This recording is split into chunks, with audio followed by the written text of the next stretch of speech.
was all I ever heard.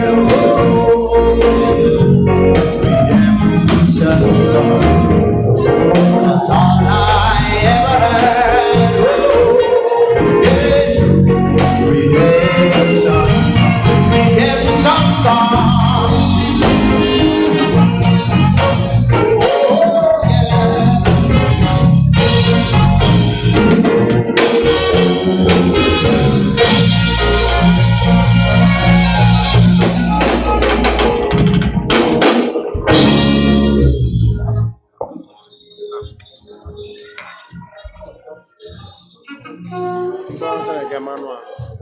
Distinguished ladies and gentlemen, I want to warmly welcome all of us to the Political Communication Conference being staged by the Department of Communication Arts in honor of a professor of political communication in the person of Professor Nkeruwem Udoka. And so it's my pleasure to welcome you to Iheoma Ugochukwu Auditorium here in the University of Uyo for the conference entitled Professor Nkeruwem Udoka Conference on Political Communication and National Development. We are very happy to have you in, and I want to assure you that in less than no time we are going to start fully. I know that many of us had come in as early as 8 o'clock, and we do appreciate that. We thank God for the joining message to all of us here today. We've gotten words from the chief host, that's the Vice Chancellor of the University of Uyo. He is on his way, but he's waiting for us. We've gotten word from the special or the guest of honor, the Honorable Commissioner for Information Strategy in Akwa Ibom State, Comrade Nyememebo, is on his way. Let me also inform you that the guest speaker, Professor Lai Osho of the Lagos State University, was here since yesterday. He is here on campus. And any moment from now, he will be here with us. The registration formalities are still going on. And so if you are a participant, in particular if you are sent in some abstracts, please get to the registration table and do the necessary formalities. We also have books by Professor Nkeruwem Udoka on display. To my left, where you have his flex, those are so many of his books that he has authored, and they are on display. We also have a few other books on display, and all of them have to do with political communication and development communication and national development. My name is Uwem Akpan. The person who will do much of the speaking as the master of ceremony is Dr. Nsikak Idiom. Dr. Nsikak Idiom has been here. Dr. Idiom. Okay. He has stepped out, but he will be doing much of the talking. And let me quickly acquaint you with how the event is going to unfold. We're going to have a formal plenary in the opening ceremony, and we expect that within 1.5 hours it should be over. After that, we'll have a tea break. Then we'll have the first round of syndicate sessions. We'll have 5 syndicates we will announce as the time comes. Then after that, we'll have lunch. After lunch, we'll get back to syndicate sessions. And I want to assure you that we're going to have a very... I welcome you to the conference, Political Professor Nkeruo Mudoka, Conference of Political Communication and National Development, to be emceed by Dr. Nsika Elliot, who has just come in. Dr. Elliot, could you just step up and let the people see you? Dr. Nsika Elliot is a lecturer in the Department of Communication Arts. Dr. Nsika Elliot is what we call SGD. You know, in government, we have SGF. We have Secretary to State Government. But this one, we have decided to call him SGD, meaning Secretary to the Government of the Department of Communication Arts. So, distinguished ladies and gentlemen, let me hand over the microphone to the Secretary to the Government of the Department of Communication Arts, University of New York, Dr. Nsika Elliot. Dr. Elliot.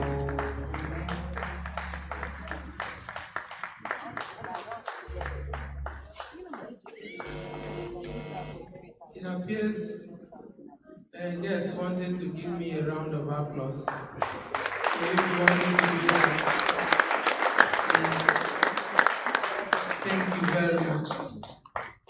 Let me first of all thank the chairman of the organizing committee for this conference, the Professor Nkeruo Mudoka Conference of Political Communication and National Development.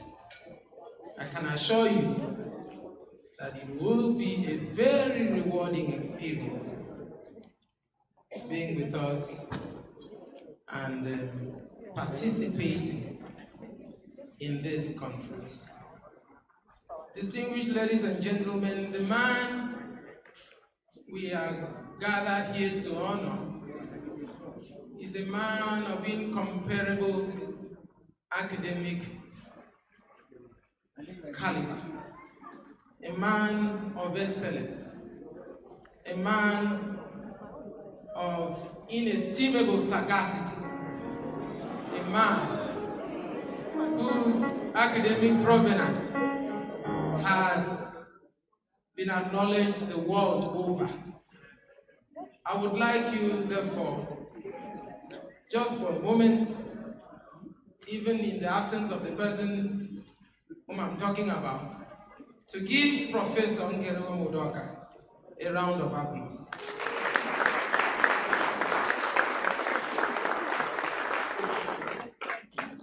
Thank you very much. Thank you very much. Shortly, this exercise will begin in earnest. But before we get there, if you have the program of events, you may wish to open to page 5, not to page 7, where you will see the profile of the man that we're talking about. There will be a time to read that profile, but I just thought you would give yourself a sneak preview of the kind of person that we are here to celebrate today.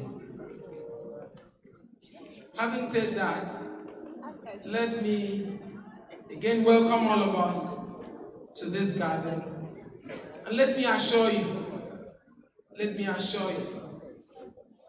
that the academic deliberations that we will have today and tomorrow, God willing, will be a veritable festival of academic intellectualism.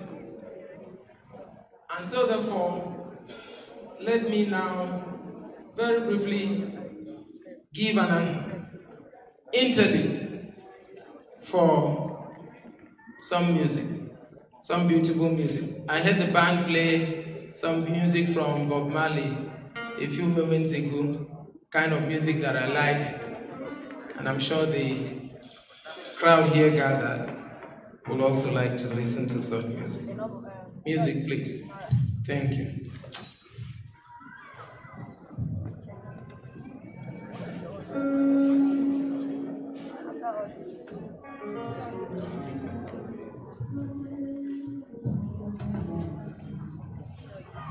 Band, are you ready? All right.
drinks.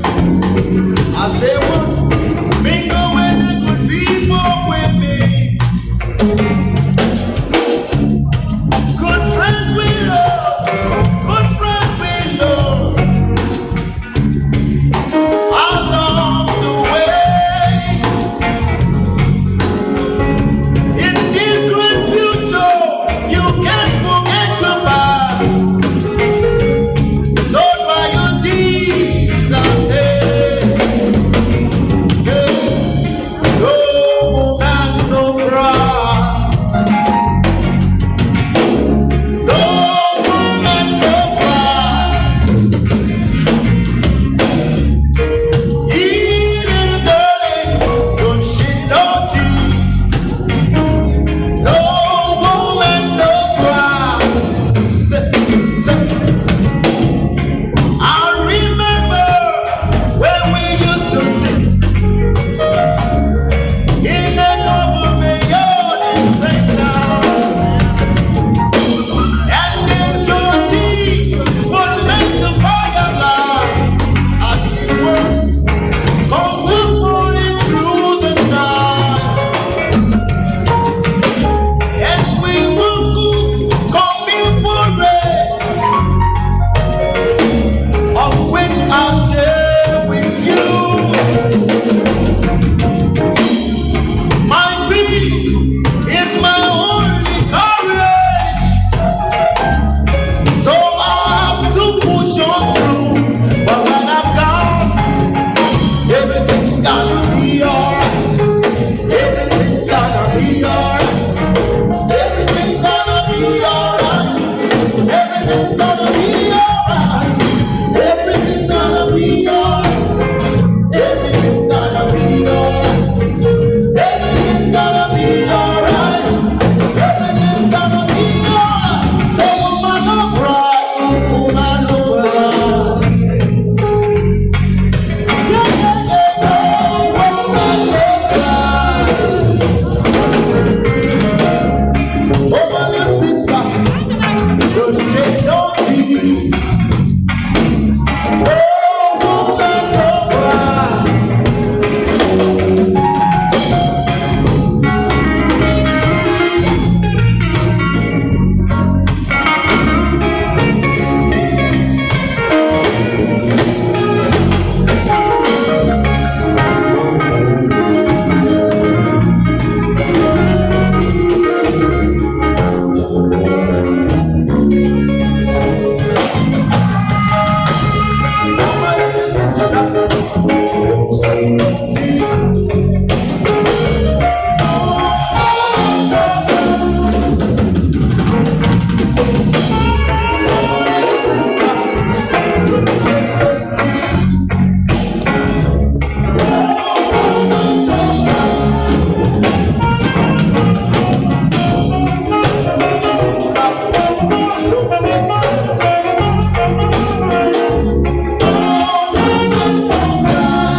you very much, band.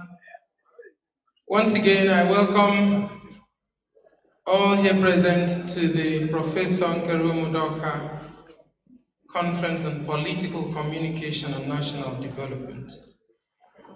It is my pleasure now to invite some very distinguished persons to the high table so that this event can commence in earnest.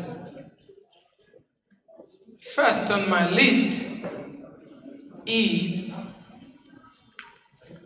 the head of this university, an eminent scholar in his own right, chosen among all the academics and the scholars in this university to head this prestigious citadel of learning.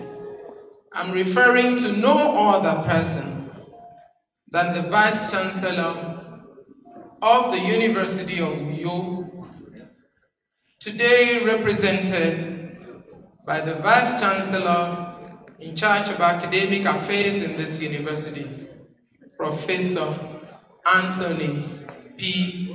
Udoh. Please put your hands together for the Vice Chancellor's representative. I'm told he's around. In fact, he is just walking majestically into this auditorium. Please, let us give a resounding applause to the Vice Chancellor of the University of Uyo, represented by the Deputy Vice Chancellor in charge of academics, Professor Anthony P. Udoh. A standing ovation, please.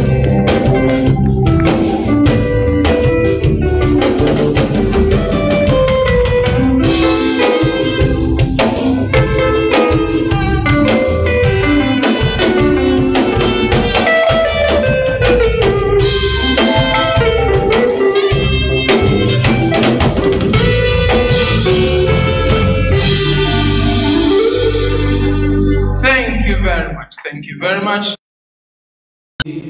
Mother faculty of the Department of Communication Arts. I'm referring to no other personality than a professor of stylistics, Professor Joe Uche, here represented ably by the Vice Dean of the Faculty of Arts and Associate Professor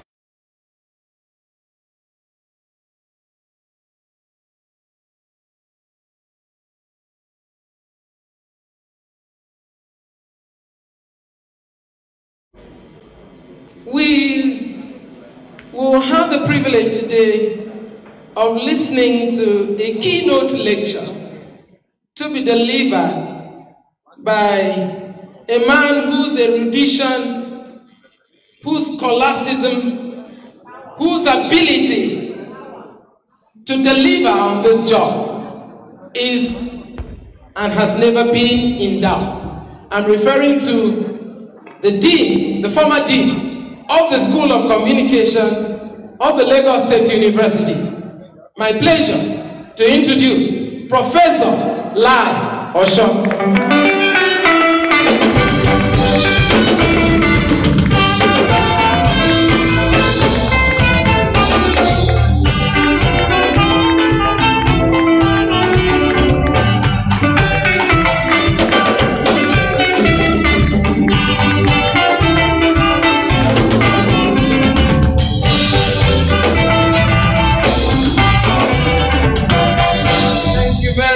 Thank you very much. Another round of applause, ladies and gentlemen, for Professor Lai Osho. Someone has been doing the duty of chaperoning people to the high table. Even though that duty, I don't know how to describe that duty.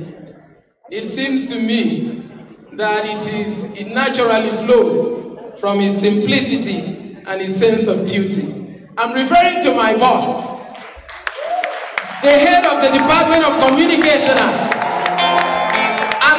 grace of God, the man who is about to meet wife, the Faculty of Communication and Media Studies of the University of Uyo, eminent professor of Marketing, Communications and Applied Rhetoric, Professor Peter Esu.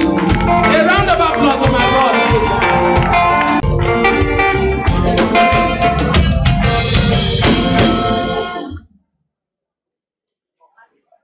If you have had the privilege of being taught by some of the people whom I'm about to introduce today and whom I have already introduced, then you should count yourself highly blessed.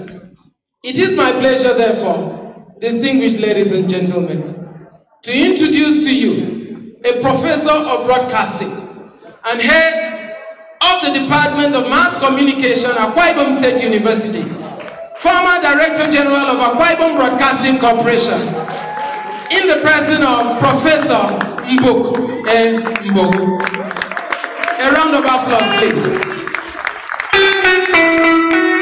Somebody should usher Professor Mboku to the high table.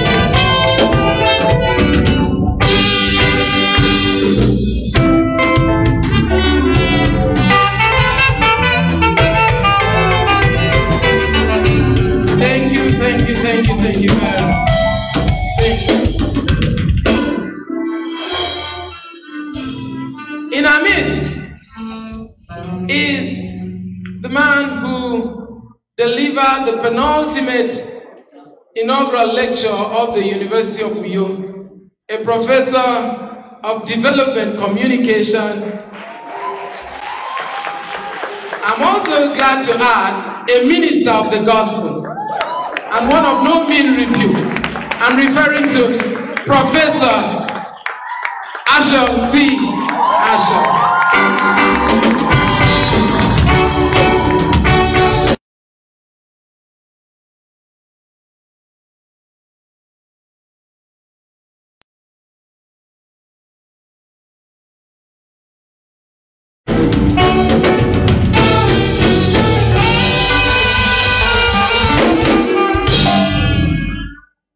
In our midst is a galaxy of other academic stars, perhaps none more distinguished than this professor of translation studies and the French linguistics.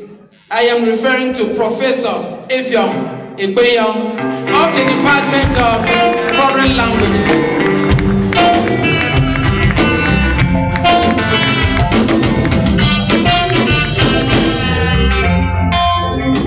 Please, somebody should usher Professor Ekpeyong to the high table, please. Thank you very much. It is my pleasure to introduce the person I'm about to introduce now. Because many years ago, when men were boys, we once shared a classroom and we once visited all the places that undergraduates visit. And now it is my pleasure to refer to him as a professor. I'm referring to the dean of the School of Information and Communication Technology, the Federal University of Minna in Niger State, Professor Nicholas Iwokwa.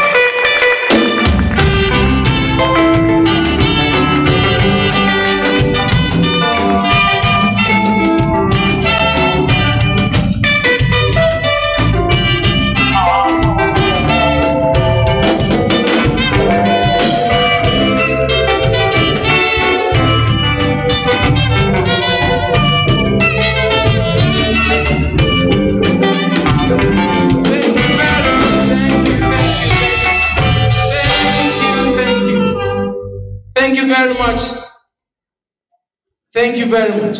In our midst is the scholar the academic who's in charge of all the postgraduate activities, the postgraduate scholarly work that takes place in this university, the University of Uyo. I'm referring to the Dean of the Postgraduate School, University of Uyo, Professor Basi Anta. You're welcome, sir. You're welcome, sir. You're welcome, sir. God bless you, sir. Also in our midst is a professor of history, my very good friend. I count myself honored to call him my friend. I'm referring to a professor of history, Professor Dominic Akpan.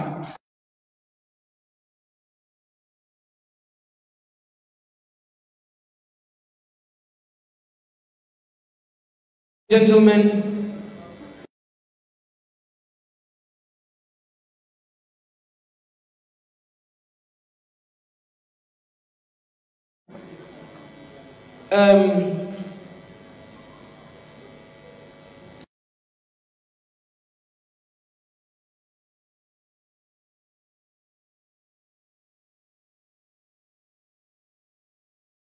to honor today.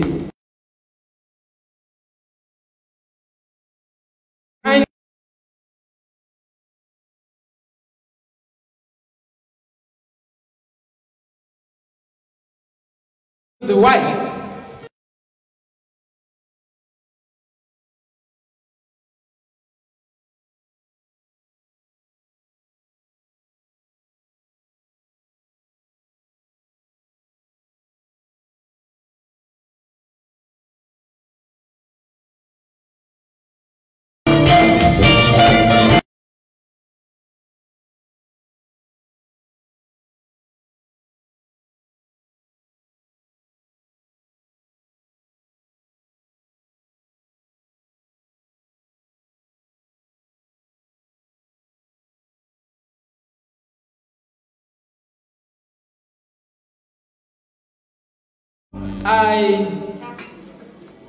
Before I introduce the man we are here to honor, let me very respectfully acknowledge the presence in our midst of this clergyman, evangelist.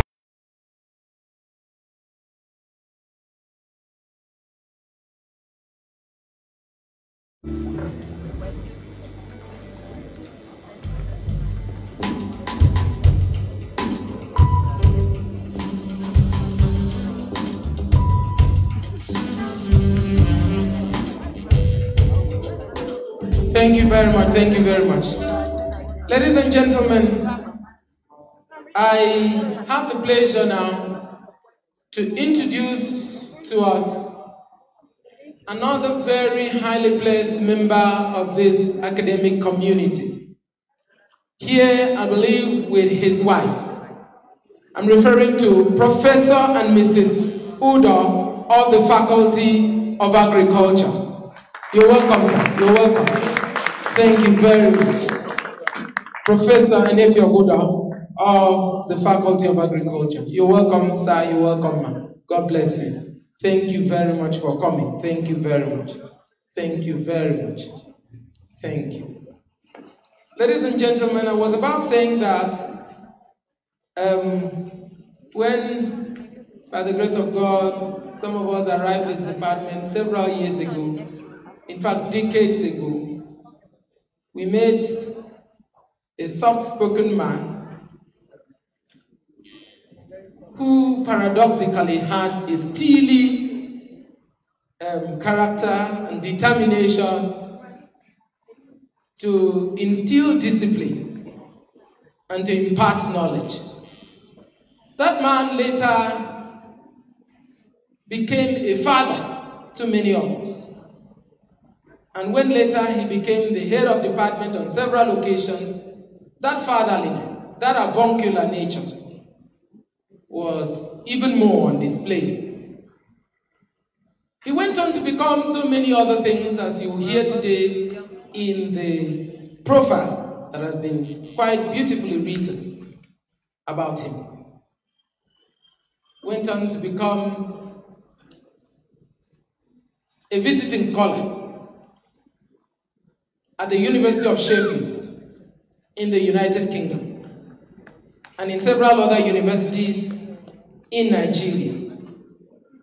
It is my pleasure, very humble and very respectful, to introduce this registered practitioner of advertising, this member of the Nigeria Institute of Public Relations, this former editor of newspapers, both in Cross River State and in Akwa Ibom State.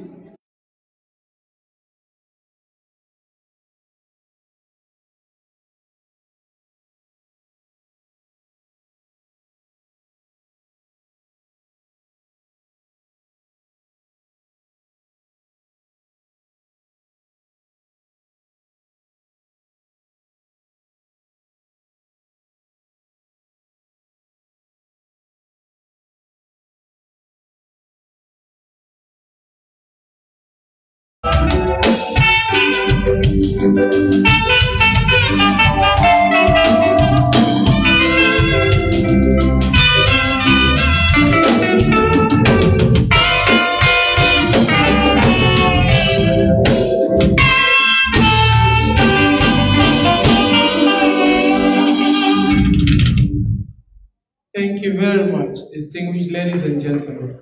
While members of the high table sit, I would also respectfully ask that you be seated too.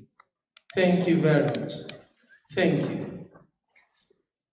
It promises to be, as I said earlier, a festival of intellection. It promises to be an occasion for highly cerebral discourse. It promises to open new vistas for us on the intricacies of political communication and the challenge of national development in contemporary Nigeria. It is my pleasure, therefore, before we begin in earnest, to ask the band to give us a rendition of the national anthem, followed thereafter by the anthem of the prestigious University of Uyo. Band, please. And while the anthems will be on, I will respectfully ask that the audience is standing. Thank you.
I thought you would give a better round of applause for that command performance. I should add that the man whom you saw conducting the renditions of those anthems is the Vice Dean of, as I told you earlier, of the faculty. Ladies and gentlemen, when the idea of this conference was first mooted by the head of our department, he decided to assign the responsibility of coordinating the preparations for this conference to a man whom, with the benefit of hindsight, we now realize was the best choice for that assignment. I am referring to a professor of broadcasting, a man whom students and colleagues refer to or prefer to call the Lord's servant. My pleasure to introduce and to call for a welcome address my senior colleague, Professor Uwem Udo Akpan. Professor Akpan, please, are you ready for your welcome address?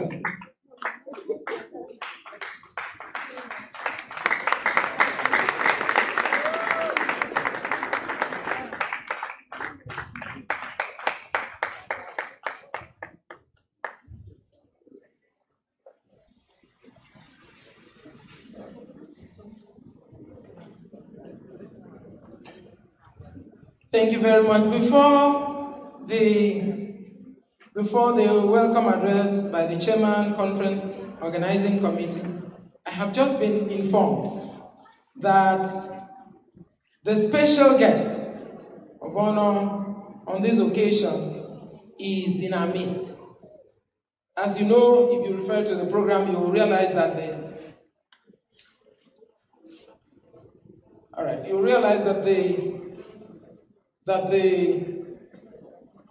guest of honor on this occasion is the Honorable Commissioner, Information and Strategy, Akwa Ibom State, and a friend of our department, Comrade Ini Ememobo.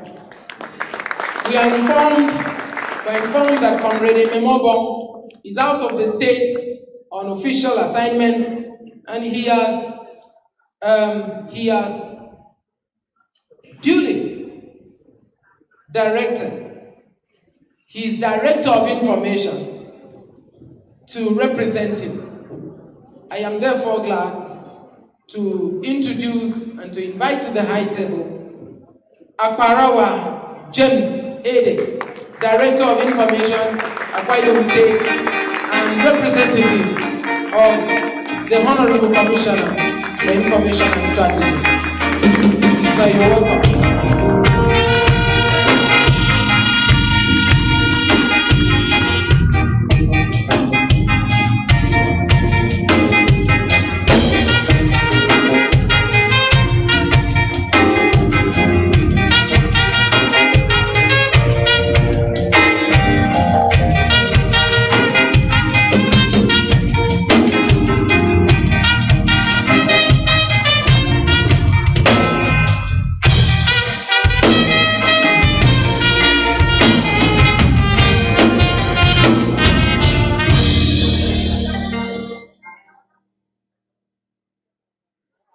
Ladies and gentlemen, there are people whose offices and whose duties are so contiguous, so relevant, so germane to our business as a communication department that we cannot afford not to acknowledge them. And one of such is the state chairman of the Nigerian Institute of Public Relations, himself an alumnus of this department, because all the good things in the communication world have one connection or the other to the Department of Communication at the University of Oyo. I thought you would applaud that. It is my pleasure to acknowledge in our midst Comrade Nsemeke Udo Akpan, the chairman NIPR Akwa Ibom State. Nsemeke Akpan. You're welcome, sir. You're welcome. God bless you, sir. Thank you very much for honoring our invitation. God bless you, sir. Before we proceed, let me cut to the chase and call for an opening prayer, which is very important for the success of any endeavor. And therefore, it is my pleasure to respectfully invite Professor Asham to give us the opening prayer. Please, shall we rise for a moment as we pray?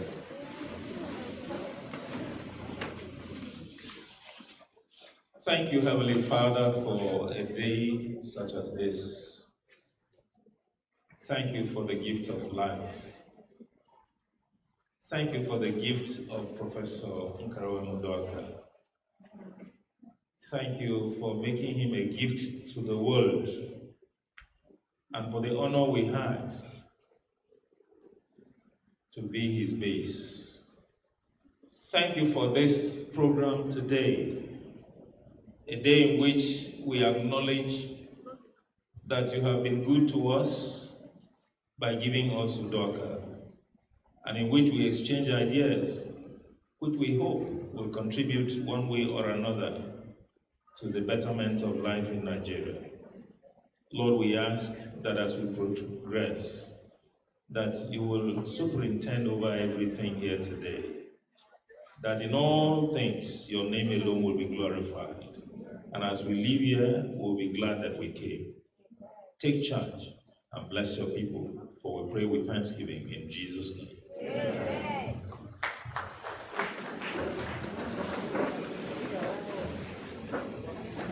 It is not customary to give a round of applause after prayers, but I think that prayer, by its very conciseness, its suitability for this exercise, deserves a round of applause. Please, thank you very much. Thank you very much. While the introductions were going on and other activities followed thereafter, we had the arrival of a personality whom my head of department often refers to as one of the ancestors of the communication discipline, at least as far as Nigeria is concerned. A living ancestor. This ancestor has not passed on yet, and we do not anticipate that he will pass on anytime soon. I'm very glad to introduce to you, and I don't know what the ovation should be like. I'll allow you to decide after you've heard the name of this person. It is my pleasure to introduce to you a first of first, Nigeria's first professor of ethno-communicology. The man who first introduced me, and many of us, many in my ilk, to oral media, to symbolography, to semiotics. He is the man who first taught me about extramundane communication.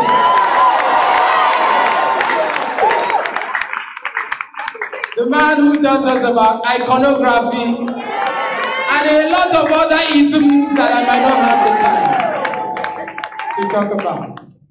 It is my pleasure to invite, most respectfully, to the high table, a father of the communication department, Professor Desmond Ephraim Wilson.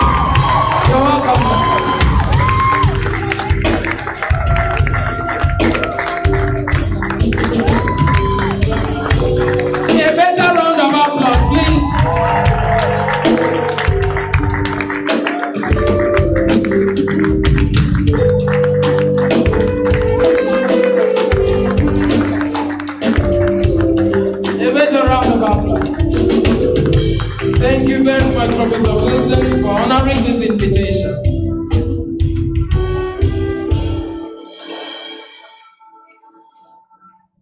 It was from his lips that I first heard of that famous axiom of Paul Watzlawick, that man cannot not communicate.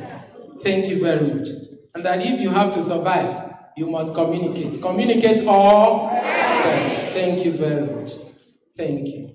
Ladies and gentlemen, before all of this, before the introductions and before the prayers and before all other things, I was almost on the point of welcoming Professor Uwemekpan for the welcome address.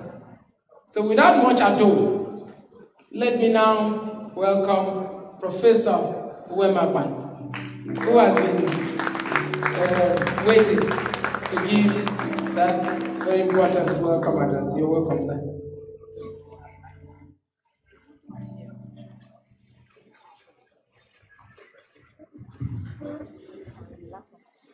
When you see those who have met you comfortably seated and watching over you like headmasters and headmistresses of those days, if you are not careful, you begin to be jittery and you can fumble and you can tumble.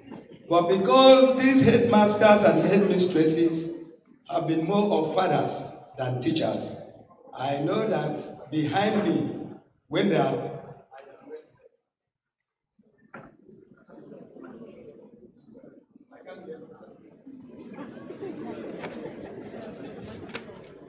okay, you know the Lord's servant is here. And so the microphone should be working at the optimum level. The chairman on the occasion and the Faculty of Arts, the Vice Chancellor, here represented by the Deputy Vice Chancellor, Academics, the guest speaker, traveling all the way from Lagos, Professor Laosho, the person to whom honor is being given today and at whose instance we are here, Professor Nkeruwe Mudoka, the guest of honor, the Honorable Commissioner for Information and Strategy, Comrade Ini Memebong, here represented by my friend, my colleague, somebody that we've been climbing the stairs of life together, Akbarawa James Sedet, the head of Department of Communication Arts. Will I forget the man who is an Iroko of broadcasting? He applied his trade here, and the government saw him, took him away to AKBC, he applied his trade there, came back, and while he thought he was going to rest, Akwa Ibom University snapped him up, Professor Mbubogo. Always a pleasure to have you. Very much welcome, Head of Department of Mass Communication, Akwa Ibom State University. The living ancestor that has just been introduced, Professor of Mundane Studies, Ethno-Communicology. You can count Professor Des Wilson, very much welcome. And let me especially recognize the man who supervised my PhD thesis. If you don't clap for me, just clap for him for making me what I am today. Professor Ashok. Distinguished ladies and gentlemen, all other protocol observed, I count it all joy for me on behalf of the conference organizing committee to welcome you to the Professor Nkeruwe Mudoka Conference on Political Communication and National Development. This conference is hosted by the Department of Communication Arts, University of Uyo, in honor of a distinguished professor, one of the pioneers of the department, and innovator of scholarly ideas, Professor Nkeruwe Mudoka, as a tribute to his selfless services to the Department of Communication Arts and the University of Uyo as a whole. I warmly welcome you to this historic conference and thank God for the joining mercies by our Creator, such that despite the troubles in different parts of our country, we are able to gather here as one man to hold this conference in honor of a man to whom honor is due. Professor Udoka is one of the living ancestors in the Department of Communication Arts and in media studies in Nigeria. Professor Udoka believes in befitting living. Hence, this conference is in line with his philosophy of honoring someone valued and cherished while he is alive to witness and bath in the glow of the honor. Professor Nkeruwem Udoka is a professor of political communication with elaborate research interest in development communication. And given the nexus between communication generally and political communication in particular, and national development, organizers of this conference have decided to further exploit that nexus through the theme of the conference, Political Communication and National Development in Contemporary Nigeria, to bring to the fore the centrality of political communication in national development in a Nigeria that is currently being inflicted by political crisis, terrorism, kidnapping, assassinations, and invective political rhetoric. This conference is designed to be very engaging. It has 14 sub-themes for which I am happy to report that scholars within and without Nigeria have sent in abstracts on all the sub-themes. The book of abstracts contains 70 abstracts. However, the number is higher, given the fact that more abstracts arrived and are still arriving after we had gone to press. I wish to assure all the participants that papers presented at this conference shall be peer-reviewed for publication in the UNIO Journal of Communication Studies, UJCS, published by the Department of Communication Arts. I'm therefore delighted by the massive response to our invitation to the conference, not only from the scholarly perspective, but from the perspective of material support. Therefore, the committee is grateful to the Department of Communication Arts for initiating and sponsoring this conference. The Faculty of Art, whose dean is the chairman of this conference, as well as the Department of English and Foreign Languages, that have graciously made available their value spaces for our syndicate sessions. And the Vice Chancellor, Professor Yaudon Dayo, for the support, including the approval and release of this auditorium for use in this conference. Let me also appreciate and acknowledge the Department of Music that did not waver when we approached them to supply the music that we are enjoying today. Thank you very much, Department of Music. Let me also appreciate the Honorable Commissioner for Information and Strategy in Akwa Ibom State, Comrade Inyememebong, who at short notice accepted to be part of this event as guest of honor. With these few remarks, distinguished ladies and gentlemen, I once again heartily welcome you to Uyo, the capital city of the land of promise, and to the University of Uyo, the great citadel of learning. May you have a fruitful and engaging conference. Thank you.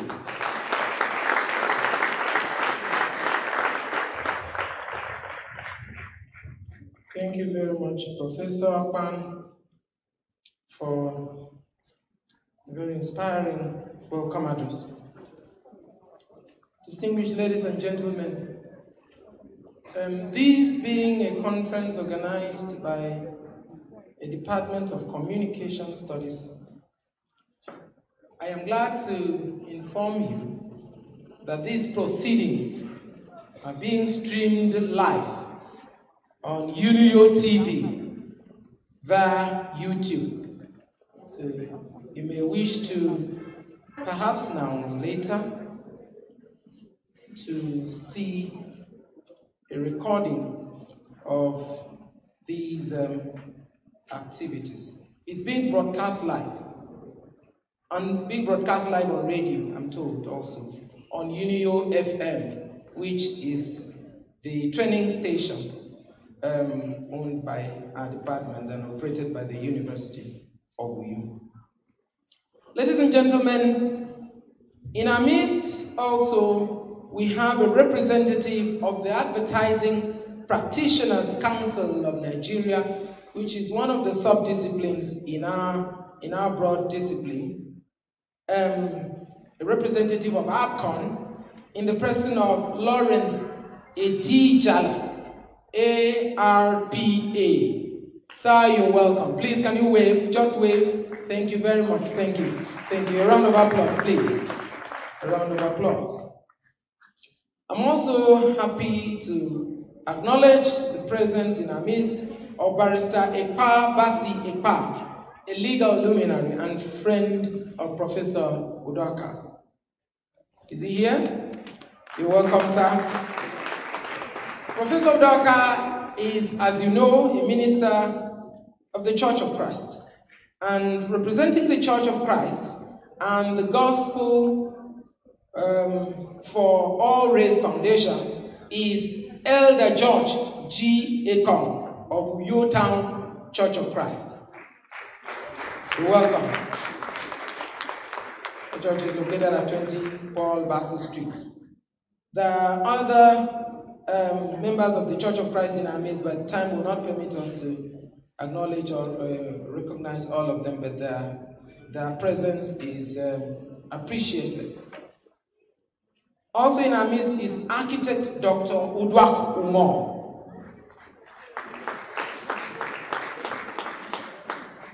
All right.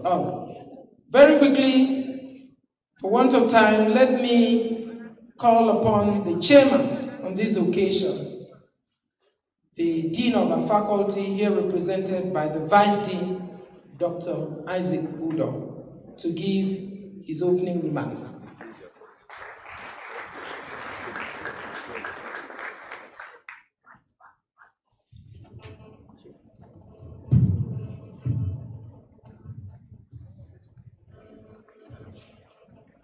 With due respect to the Vice Chancellor of Agodi University, ably represented by the DVC academics, let me stand on the already established protocol. First of all, let me thank God. As has been said, I am not the dean, I'm the vice dean, and I'm representing the dean. He will soon be here. Let me thank God for his power and grace for making this conference a reality. Some may plan for events, but it will never be. But this one has come to stay. We thank God for that. Let me especially thank the Department of Communication Art, soon to become a faculty for this refit. It is a job well done, and it is done in honor of somebody.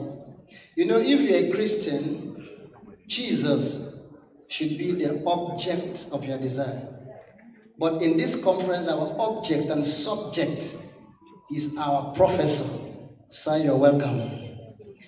Let me sing this song one song before I continue. I like to sing a song, Object of My First Desire, because we are gathering to honor somebody.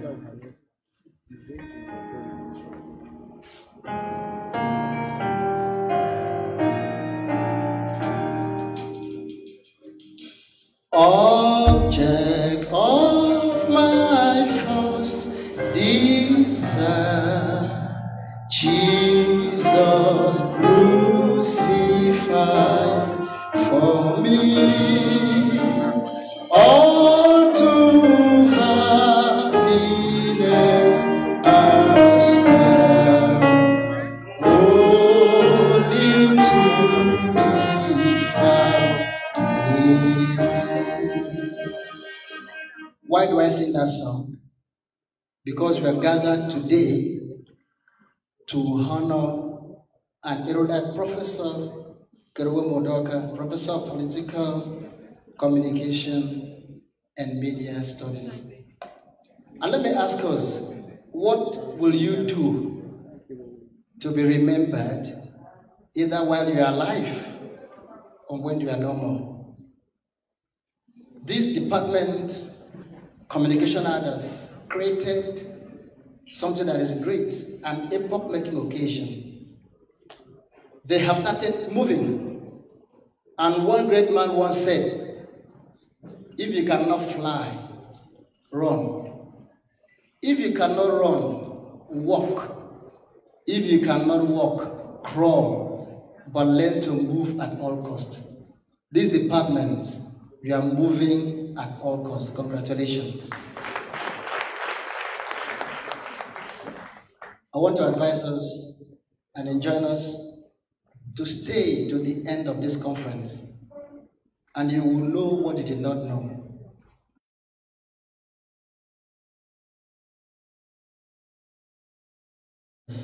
You are welcome to the Faculty of Arts and the University of Uyo. Thank you very much, and God bless you. Thank you very much, the Dean's representative, the Vice Dean of our faculty, for that very brief speech. Another round of applause for the Chairman, please. Thank you very much. Thank you. I did say that there are many members and ministers of the Church of Christ in our midst. And let me just introduce, as one representing all of them, Akaninyene David Akpan, Minister in charge of Uyo Town Church of Christ, 20 Paul Bassi Street, Uyo. Please, sir, could you stand for recognition? Thank you very much, sir. Thank you, sir. Thank you. Distinguished ladies and gentlemen, we have had the cooperation and the kind assistance of many members of the media, and many of them are represented here by members of the media.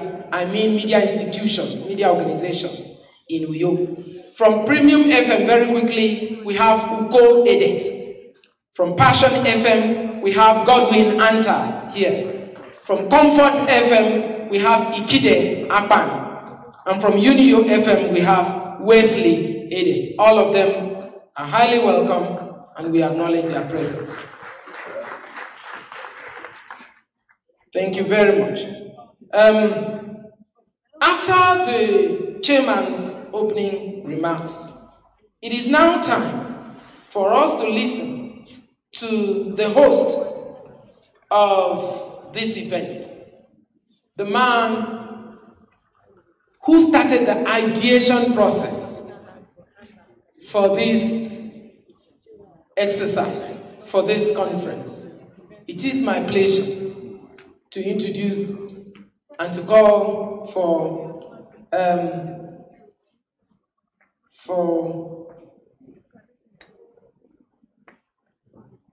a welcome address, welcome remarks, the head of our department, a professor of rhetoric himself. And when you are calling upon a professor of rhetoric to give a speech, you know what you can expect.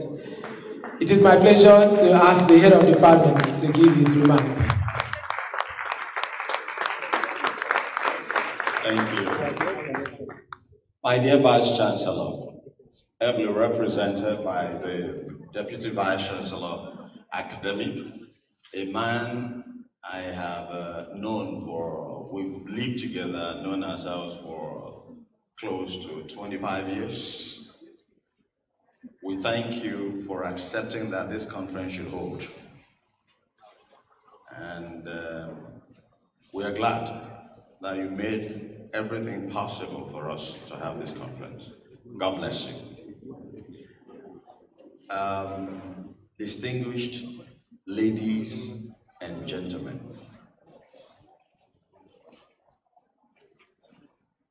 you all know the people here. I'm excited to have them. And most of all, I'm excited to have all of you who are seated here.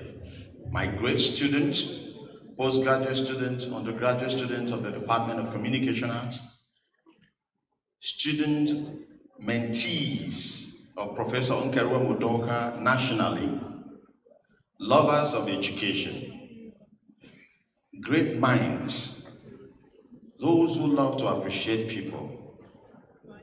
I thank you for coming, and I welcome you in the name of our Lord Jesus Christ. I know when we were doing introduction, we may not have mentioned you, But please accept that we acknowledge everybody in this hall.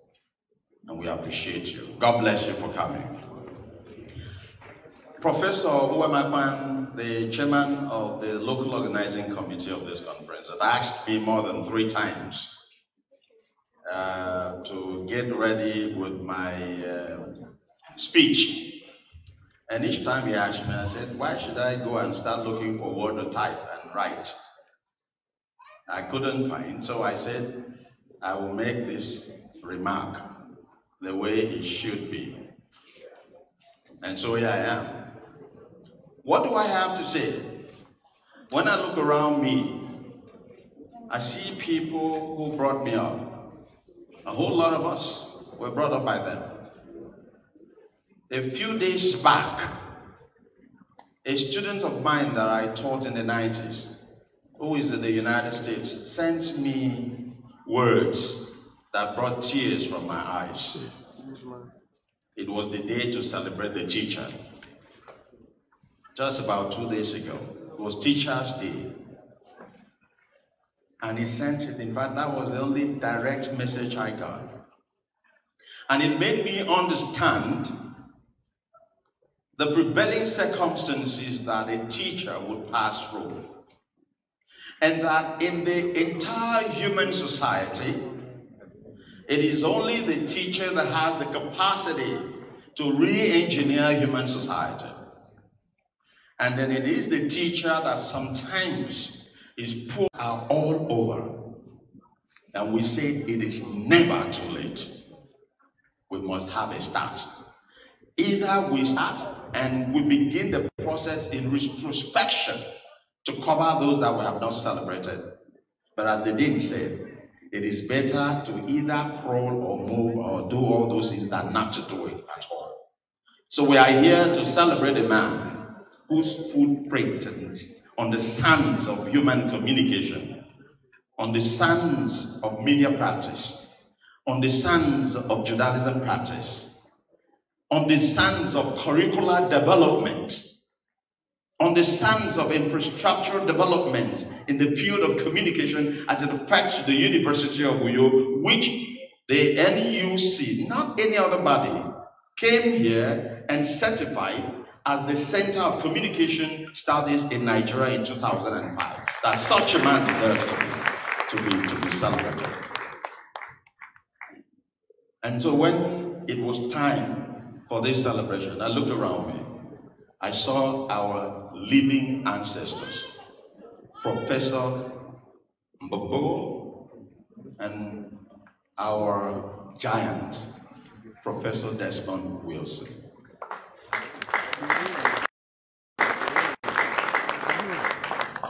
Whatever we are,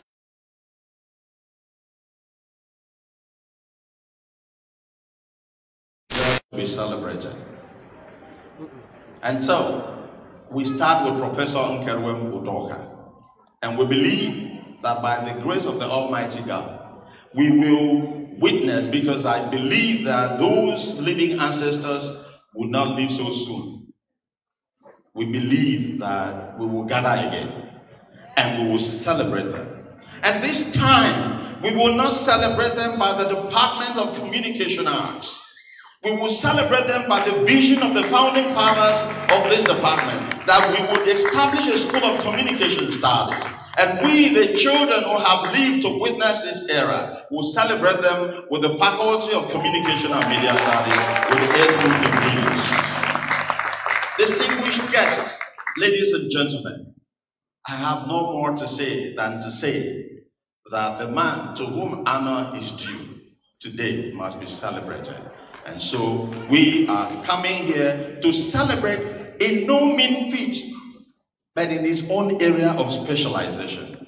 And so we have brought scholars all over Nigeria to do this celebration. And most of all, a man who had been a contemporary in the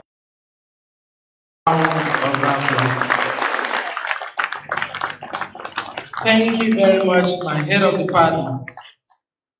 Ladies and gentlemen, we want to make haste, but make haste in a very measured manner. So before we proceed with other activities, let me very quickly acknowledge the presence of these personalities.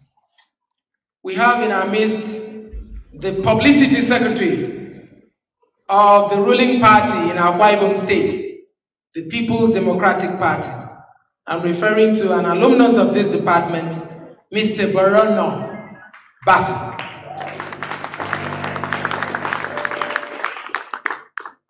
Also in our midst, we have the Vice President of the University of Uyo Senior Staff Club and member of the Governing Council of this university, Mr. Tijani Musa. You're welcome, sir. He is accompanied by the Secretary of the Uyo Senior Staff Club, Dr. Francis Obogu. So I hope I pronounced that name correctly. Thank you very much. Thank you. It would be remiss on my part if I did not acknowledge the man who just a few days ago ascended to the highest echelon of the academic hierarchy of our university and our department.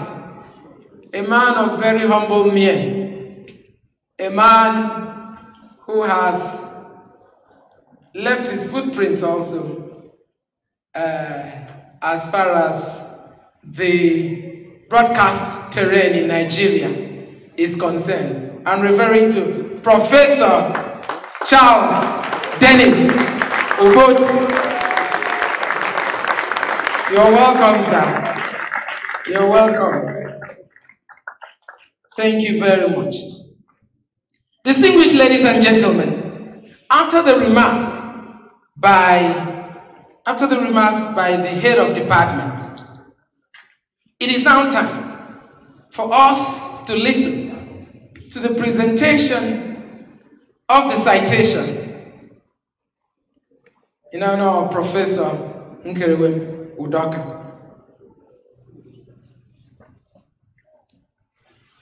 The personality in whose honor this conference is organized. The person to present the citation, incidentally, was taught by Professor Nkerewe Udoka at the undergraduate, master, and doctoral levels. The person, furthermore, who is going to present this citation was supervised by the self-same Professor Udoka at the master's and the PhD levels. The presenter of this citation, the person who is about to come and present this citation, was also employed in the Department of Communication at University of Uyo when Professor Nkerewe Udoka was the head of the department. He is a man, the person who is about to present this citation is a man of many parts. And he is one of the several mentees of Professor Nkerewe Udoka. I'm referring to a legal luminary. We call him Master of Rules, a notary public. And if you catch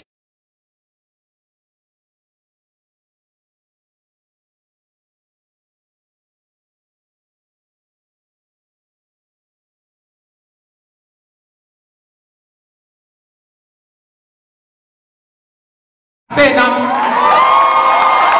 the Department of Communication to come over and present the citation of Professor Nkerewe Udoka.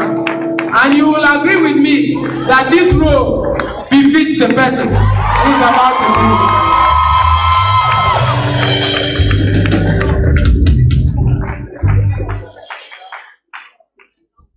Thank you very much for this very great privilege for me to be empowered to present the man of the moment. The Vice Chancellor, sir, here ably represented. By my moral upbringing and professional training, I consider it sacrilegious for a mentee to ask a mentor to stand. In view of this, sir, may it please the Vice Chancellor here represented to ask the Dean Faculty of Arts to inform the Head of Department of Communication Arts to whisper to Professor. Thank you very much, Professor Udoka. I put it on record that I have not asked you to stand, sir. So since it has pleased you to stand, may it please you to stand for some time now. Thank you very much. Citation of Professor Nkeruwem Udoka. When the soft-spoken Nkeruwem Johnson Udoka of Ikorobinya in a Tinan local government area of Akwa Ibom State decided to join the service of the then University of Cross River State in perhaps to rise gradually to the highest administrative cadre of the institution. As a young man with a rich background in politics, he would have known how to pass through the system and eventually stand out administratively. But as William Shakespeare would say, it was, and I quote, difficult to know the mind's construction in the face. Udoka's mind. Nobody knew that he was nursing an ambition to pursue academic laurels, even as he started as an administrator. Consequently, in 1987, Udoka began part-time teaching in the Department of Communication Arts of the then University of Cross River State. Realizing the unfolding potentials in the young and vibrant Nkeruwem Udoka, coupled with his professional and sound academic background in politics, journalism, and mass communication, the university did not hesitate to convert the seasoned administrator and fundraiser to the academic cadre as a full-time lecturer in 1990. Interestingly, that was the beginning of Udoka's act when measured against his chosen department. After his primary and secondary education in the early 1970s, Nkeruwem Udoka attended Ghana Institute of Journalism between 1975 and 1977. From there, he attended the College of Journalism in London between 1975 and 1977, between 1981 and 1982. He proceeded to the prestigious City of London Polytechnic, now London Metropolitan University, between 1982 and 1984, and came back home to study at the University of Uyo between 1993 and 1998.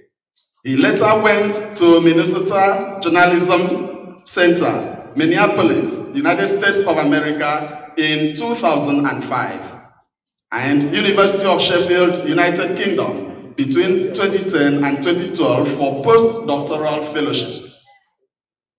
From these institutions, Udoka obtained diploma in journalism, higher diploma in journalism and mass communication, Master of Arts in politics and government, PhD in mass communication, certificate in transparency reporting, and postdoctoral fellowship. His work experience is professionally and administratively commendable. Between July and September 1976, he worked as a public relations intern at the Ghana Oil Company, while in December of the same year, he worked as an intern at Ghana Television and Cross River State Newspaper Corporation within the university.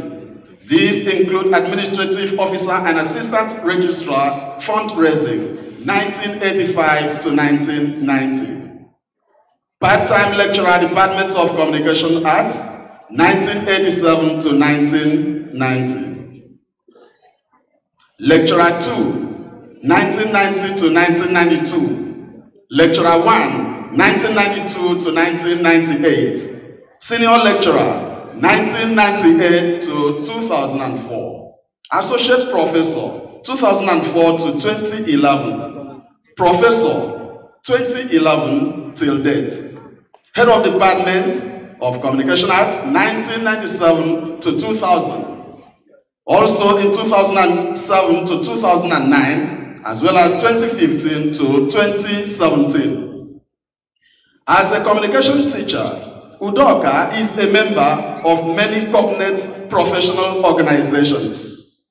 These include Advertising Practitioners Council of Nigeria, APCON, Nigerian Institute of Public Relations, NIPR, Nigeria Union of Journalists, NUJ, Nigerian Mass Communication Association, African Council for Communication Education, ACCE, Amnesty International, as well as University Media Aesthetics Association. Udoka is very rich in research, publications, and conference exposure, thus becoming one of the most prolific and celebrated scholars in Nigeria. His research and writing areas include political communication, development communication, public relations, and advertising. He is the sole author of Government and the Media in Nigeria, Development Communication, Issues in Mass Media Practices, Special Topics in Public Relations, the Nigerian Press, and Political Communication. These are in addition to many articles in reputable journals, as well as chapters in highly referred books. He has attended both local and international conferences. These include Media Conference London, organized by the British Film Institute in 1983, Symposium on the Problems of Refugees in Africa, Oxford University, England, 1988, Workshop on Public Relations for Fundraising, 1987, African Berlin International Conference, Il Lombard University, Berlin, Germany, 2009. University of Westminster Conference on Racism, Ethnicity, and Media in Africa, London, UK, 2010. 5th Regional Conference on Information and Communication Technology in Higher Institutions in Nairobi, 2010. Conference on Journalism and History, Dialogue Humanities Research Institute, University of Sheffield, United Kingdom, 2010. And the first International Communication Studies Conference, University of Botswana, 2010.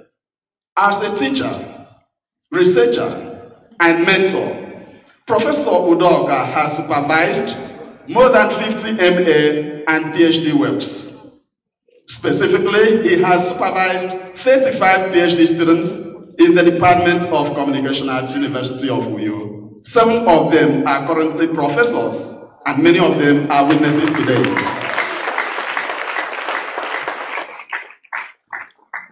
As a scholar and critic, Udoka has been on the editorial board of many academic journals and other publications. He is the founding editor-in-chief of UNIO Journal of Communication Studies, UJCS.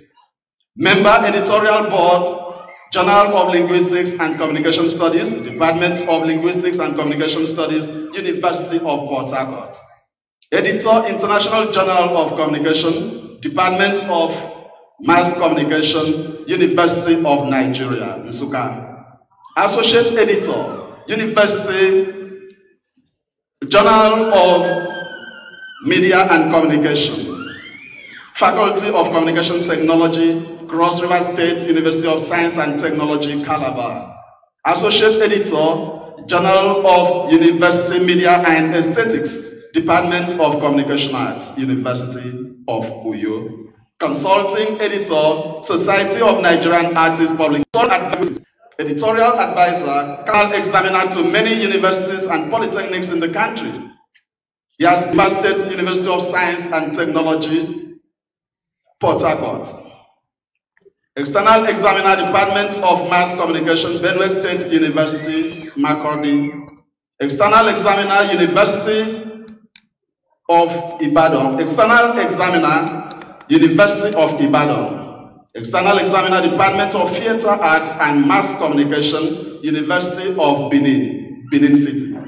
And external examiner, Department of Mass Communication, Akwa Ibom State University, Obiopa.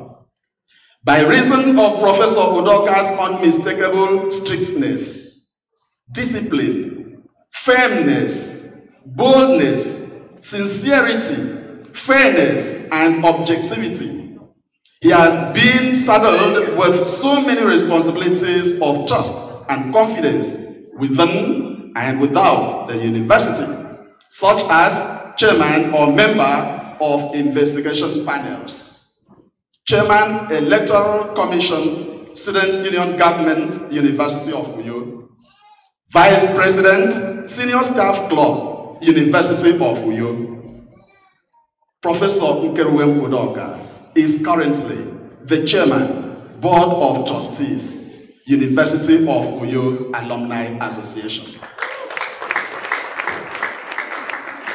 Professor Nkeruwem Udoka, standing here before us, is happily and comfortably married to Lucy, the wife of his youth.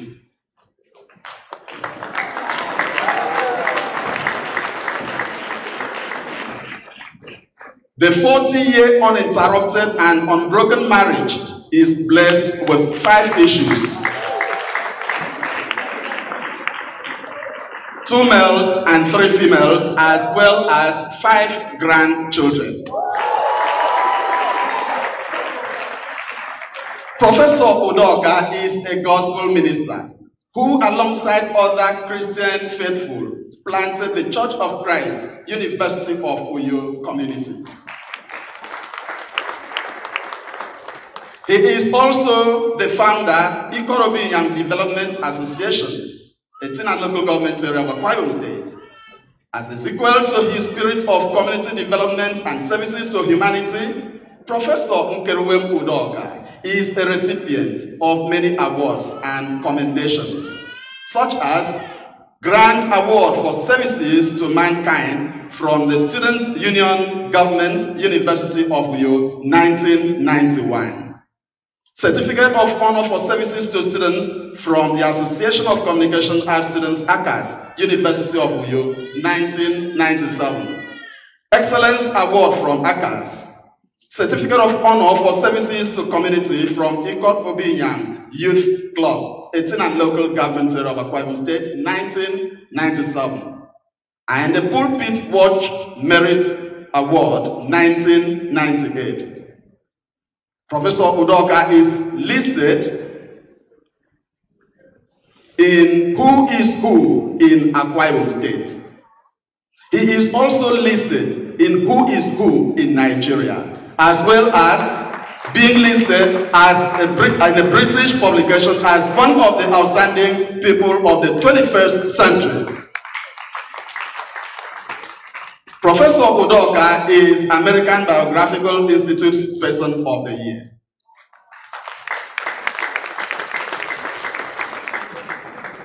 The fair-skinned professor of Political Communication and Media Studies is a receiver of letter of commendation from the university for his contribution to the success of the second convocation ceremony of the University of Uyo in 1997.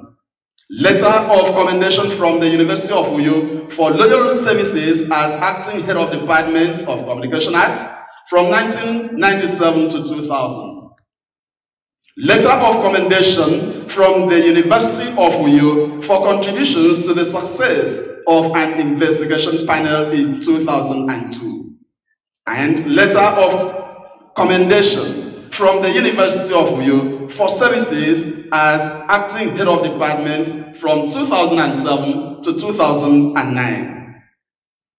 Professor Udoka is listed in the University of Uyo Alumni Hall of Fame. How about that for applause? While performing his duties as the head of department of communication at University of Uyo, Professor Udoka had severally reviewed the communication arts programs and curriculum to bring them in line with the contemporary global standard. Developed the diploma program in mass communication for the department. He led the department to full accreditation at 92% by the National Universities Commission, NUC. He led the department to a full accreditation by the Advertising Practitioners Council of Nigeria, APCON.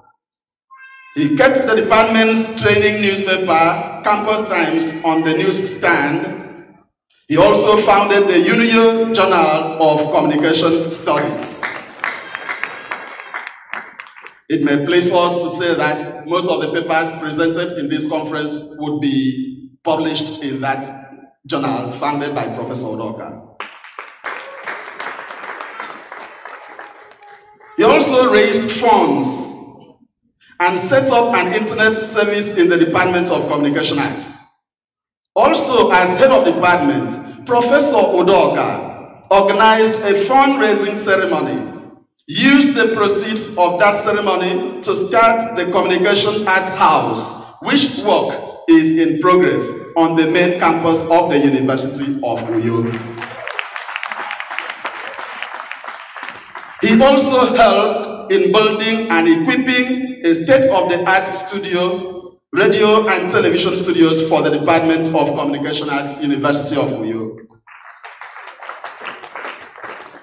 Professor Udoka reviewed the department's postgraduate programs and introduced new ones, namely development communication, political communication, and non-violent communication. The Vice Chancellor, sir, in view of the foregoing, the Latin maxim says, res ipsa loquitur. The fact speaks for itself. Professor Nkeruwem Udoka, elevated professor in 2011, deserves to be honored this day.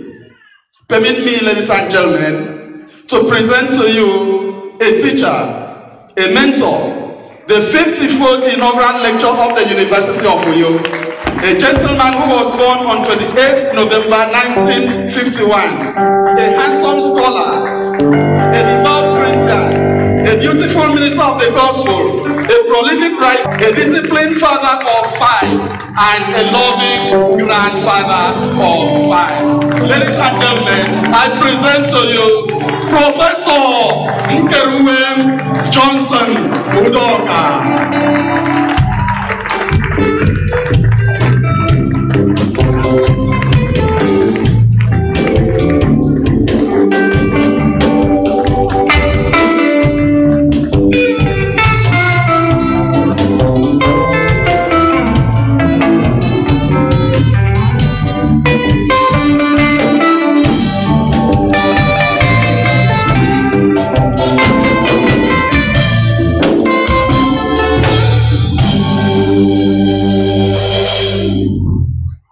Ladies and gentlemen, honor to whom honor is due. I think Professor Udoka deserves another round of applause. My presentation was going on. Another distinguished alumnus of this department worked in. I am referring to the Dean of the Faculty. Round of applause. Incidentally, Professor Okun was mayor also in this department. So we have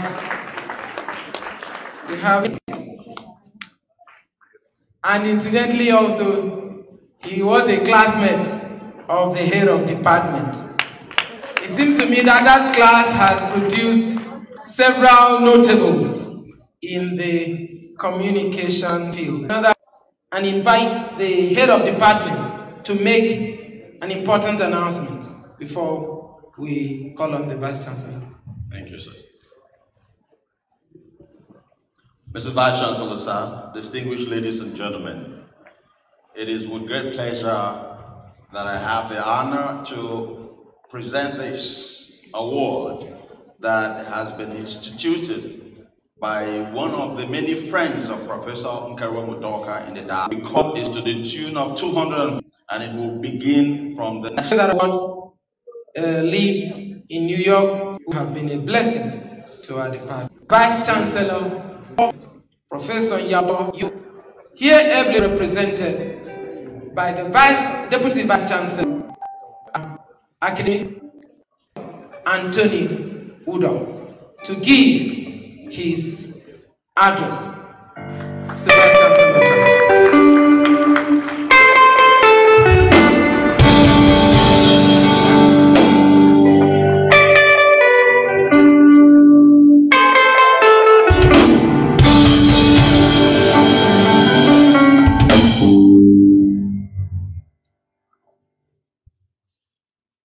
The chairman on this occasion, the Dean of the Faculty, represented by the Vice Dean, Dr. Isaac Udom, the Honorable Commissioner for Information, Akwa Ibom State, also represented, the keynote speaker, Professor Lai Osho, other members on the high table. For want of time, I won't be able to list all. I've seen a friend here that cannot be easily forgotten, and that friend is a senior person, Professor Enefia Udo and spouse. I also recognize all other dignitaries here present, including political legends.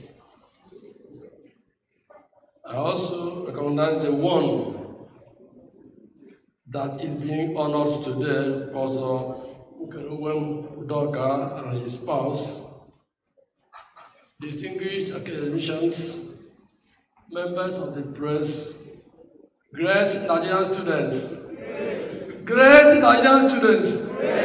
If it can't be louder than that, then I will lower you. Great Nigerian students. I welcome everyone to this occasion on behalf of the Vice Chancellor of the University of Uyo, Professor Yaudon Dayo, a Professor of Agronomy and Farm Systems, the 8th substantive Vice Chancellor of the University of Uyo, the first alumnus of the University of Uyo to be appointed Vice Chancellor of this university.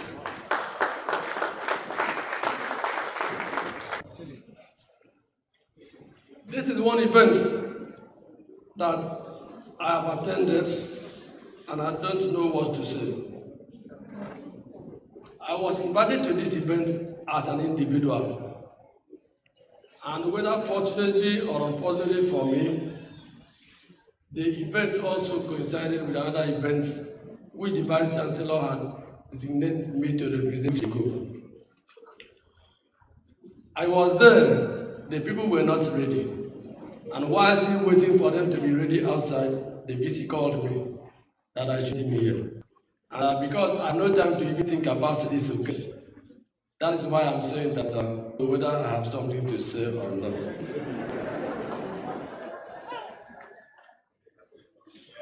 Be that as it may, I want to thank us on this event for calling us together in this way.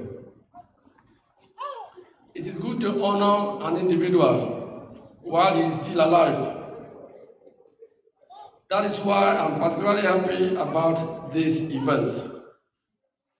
That you have chosen to honor Professor Udoka while he is still alive is very much appreciated by the University of Uyo and management. Professor Udoka has been a very valuable person within and outside the University of Uyo. Apart from teaching, He has played several other roles in the system. And because his achievements have already been listed during the citation, I do not therefore have any reason to start listing them again. I congratulate Professor Udoka for this feat that he has achieved. Not everyone has this done for them. It is a mark of your appreciation of what Professor Udoka has done to each of us as individuals and to the system and perhaps the Akwa Ibom State environment. My hope is that by the time Professor Udoka leaves the system, there should be another Professor Udoka to step into his shoes by the time he leaves. I'll tell my boss what I've heard and what I've seen. Something that I may not be able to stay longer than the time I leave this podium. Because the other are started calling, they are now ready. And that there's a particular person that doesn't want to deliver his speech in there. I wish all successful deliberations at this event back to where we all came from by the time the occasion is brought to a close. God bless all of you for coming.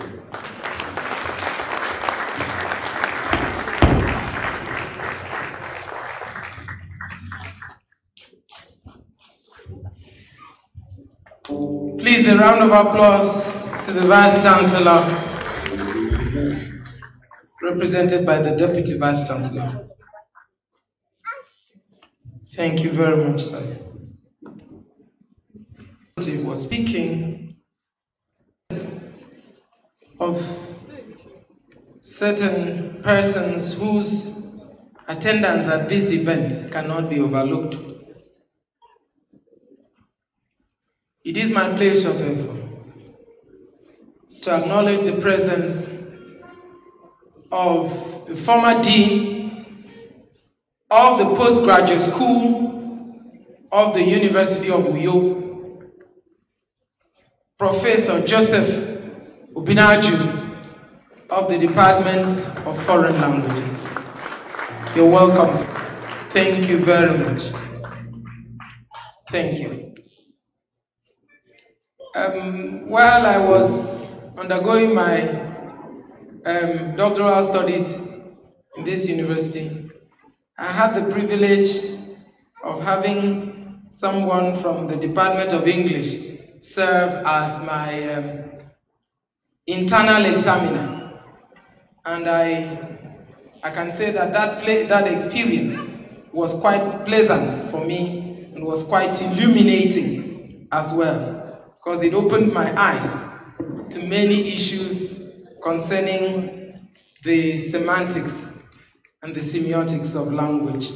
I am referring to Professor Luke Ayo of the Department of English. Sir, you are welcome. Thank you for all that you contributed to my life and to our department. God bless you, sir. In our midst also is the head of the Department of English, a sister department, and my very good friend, Dr. Ubong Josiah.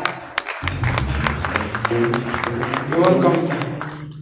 I cannot fail to acknowledge also the immediate past head of the Department of Communication Arts, Associate Professor of Broadcast Aesthetics, Dr. Nsika Nabasi Sam Nkama. You're welcome, sir. We are set to enter a session of serious cogitations and intellection. And the man who will do that will give the keynote lecture for that, for this exercise and kickstart this whole process of deliberations is very much in our midst. But it is my pleasure to invite somebody who's much more qualified than I am to introduce him and to give honor to this erudite scholar. My pleasure, therefore, to ask the chairman of the organizing committee of this conference, Professor Uwemagban, to come and do that honor of introducing the keynote speaker. Professor Uwemagban, please. Thank you. A round of applause, please. A round of applause.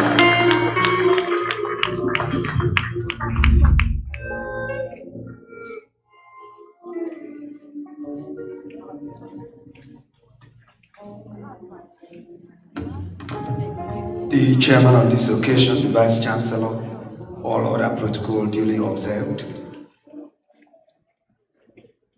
Dr. Nsikarilium has done the job.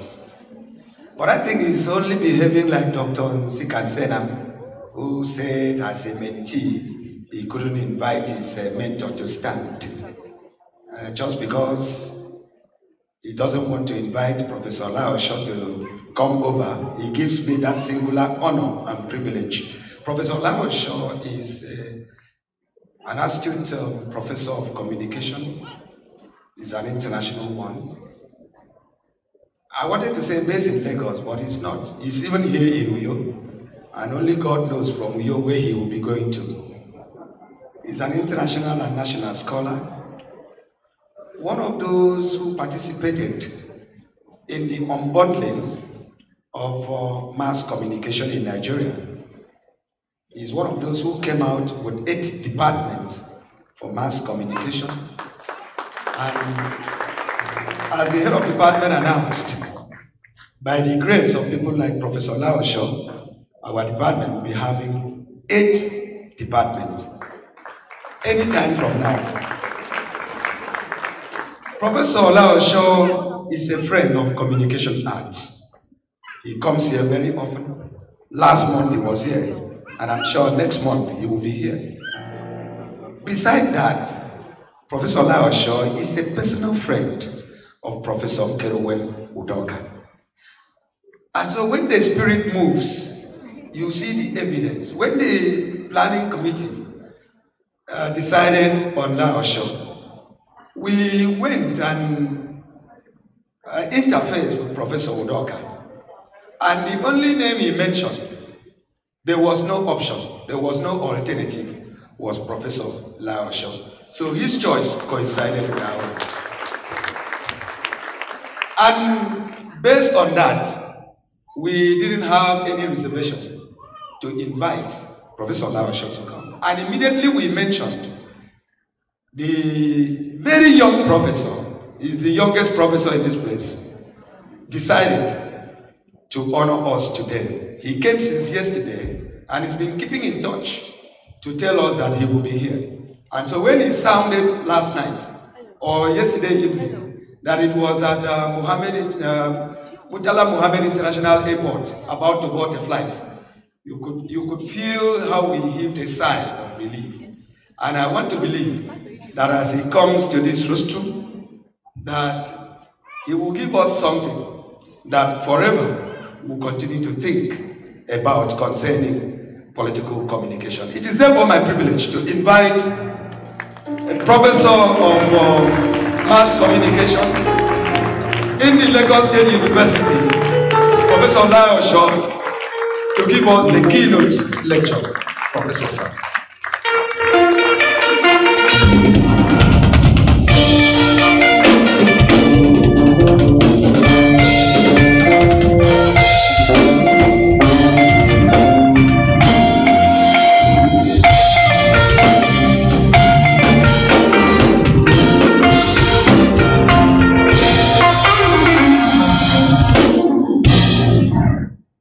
Thank you very much.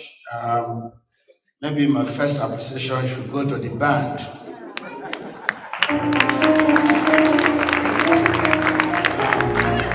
I'm really delighted with this, what these young people are doing. Thank you very much.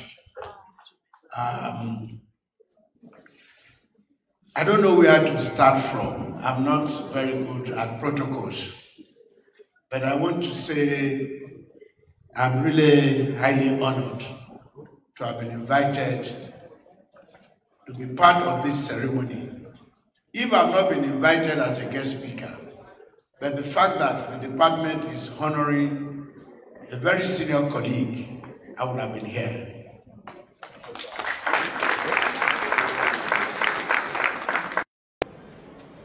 For doing this for Professor Oduaghan. We don't normally honor people until they are dead. But I think this example should go around everywhere, that let us appreciate the good things that people do, particularly teachers. As Peter said, let's honor them when they are alive, to keep them happy whenever they decide to go to the other side. I want to thank my dear brother and another senior colleague. They call him living ancestor.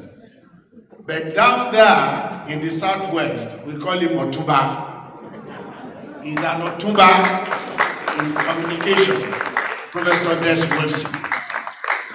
I want to thank God for your contributions to this field of study. You have really done well.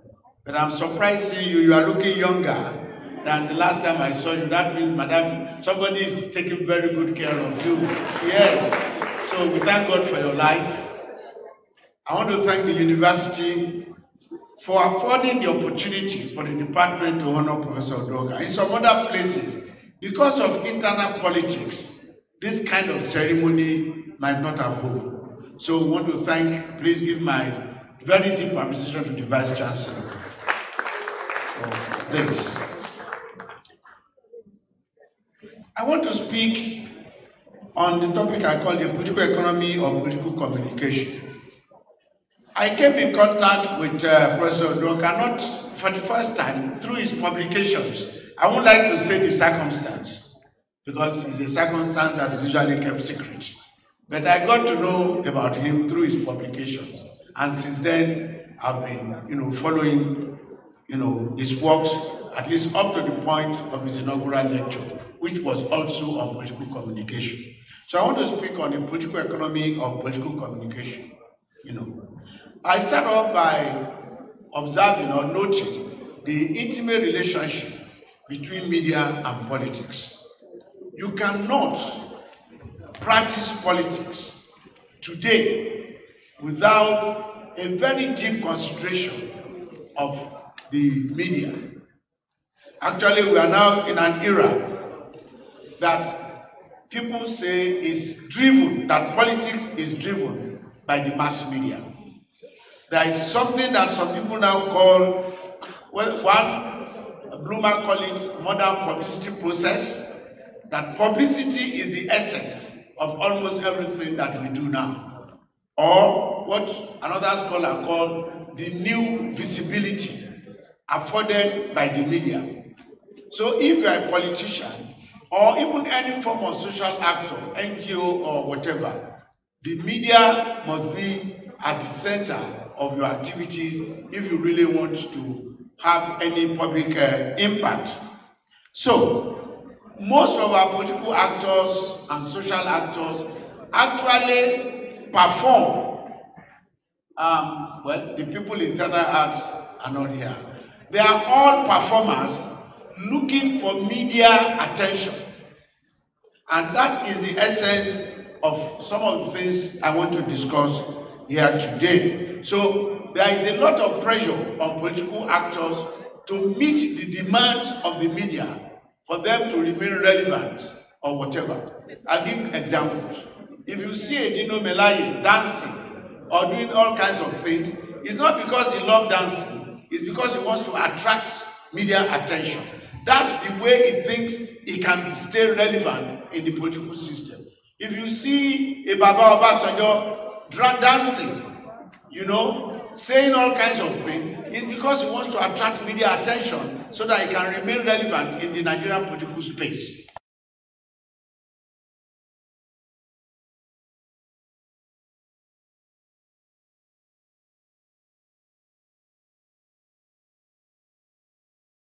Inside page where nobody will see it, or the kind of headlines they give, that is one power. But there is another greater power which political actors use. That is, the media constitute the channel through which people acquire power. So, in those senses, political actors really realize the importance of political communication. So, in today's world, the media has become the main institution of the public sphere. Time was when person-to-person communication, interpersonal communication could do it, when you can compose a song and all that. If you compose a song now for your political party and you don't get it into the media on radio or television, it's just maybe you and your members that only be, have access to such. So the media constitutes the main organ of the public sphere in today's media environment. And the public sphere is like what we know as the marketplace of ideas. It's a place that is expected, ideally, to be open to almost anybody. It should be open on basis of equality, universality, and rationality. It is assumed that anybody can get into the public space. That is, the media should be open, should create access to almost anybody that has anything to say. So, there should be no discrimination.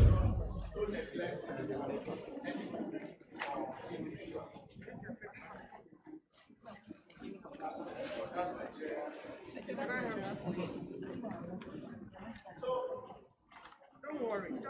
I hope people at the back can hear you. When you say no, that means you have to.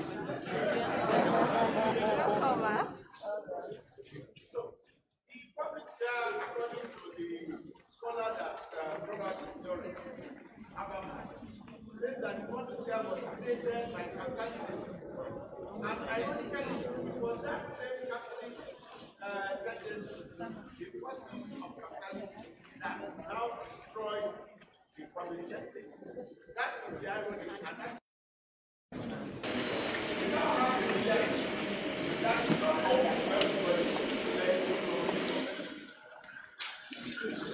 how does that something that was created as everybody after the forces came and colonized that opportunity. And what is the implication of that? That is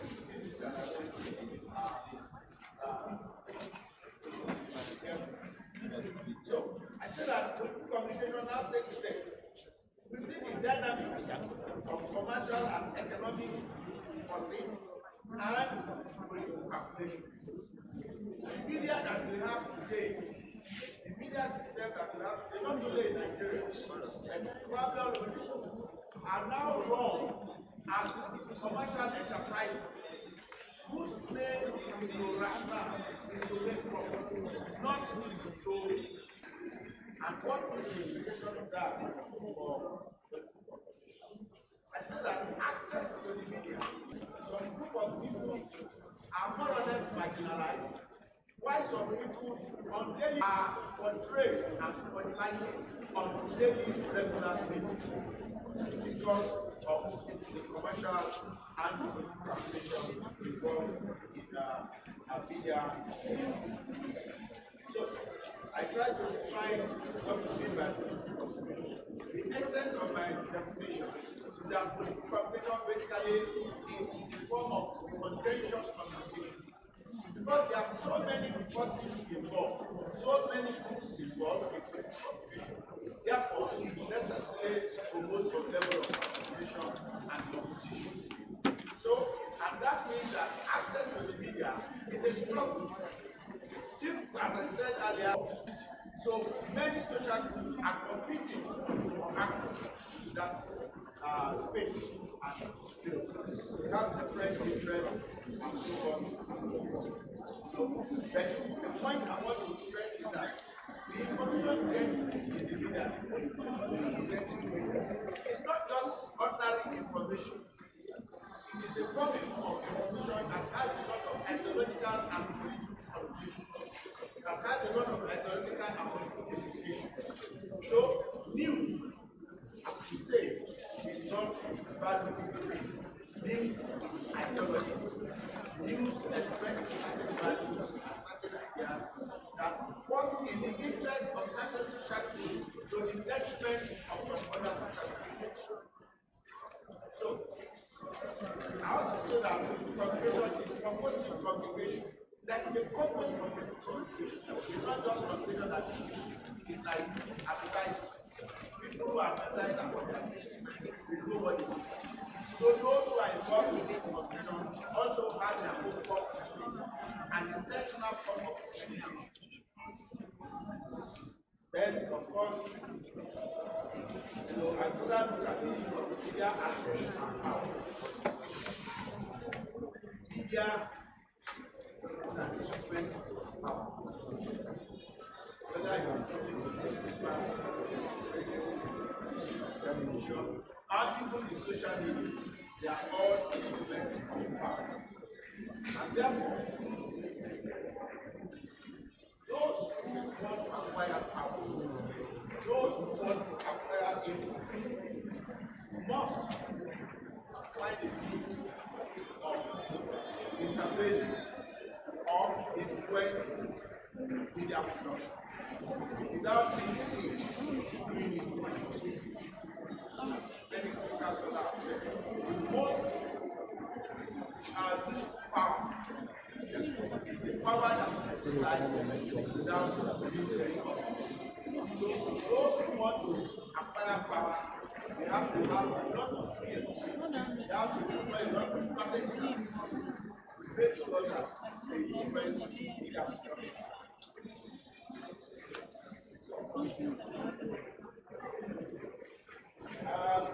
Then, of course, I look at the strategies that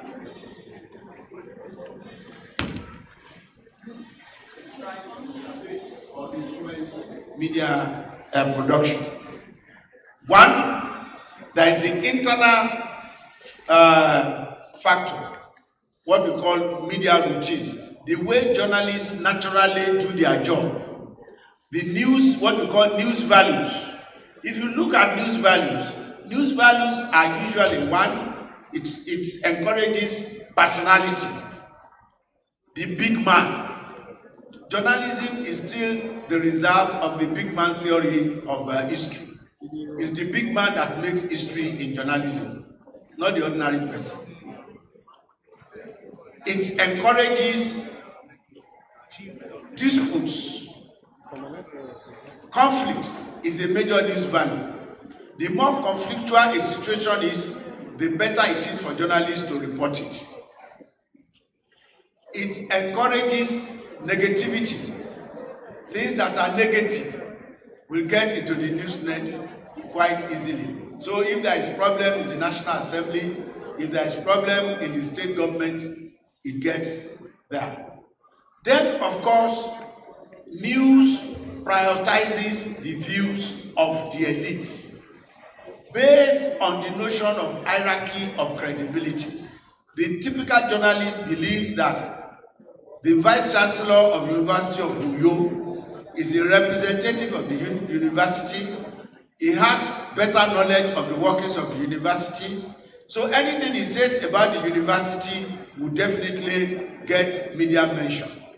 Even if it is wrong, the belief is that as the Vice Chancellor, it cannot be wrong. That is the way journalism works. So if Buhari says anything, you may dispute it some days later, but it will get front page attention. Your own dispute may now be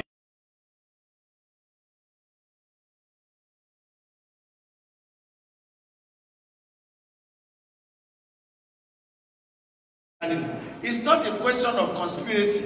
It's not a question of bias. It's the way that the news process works.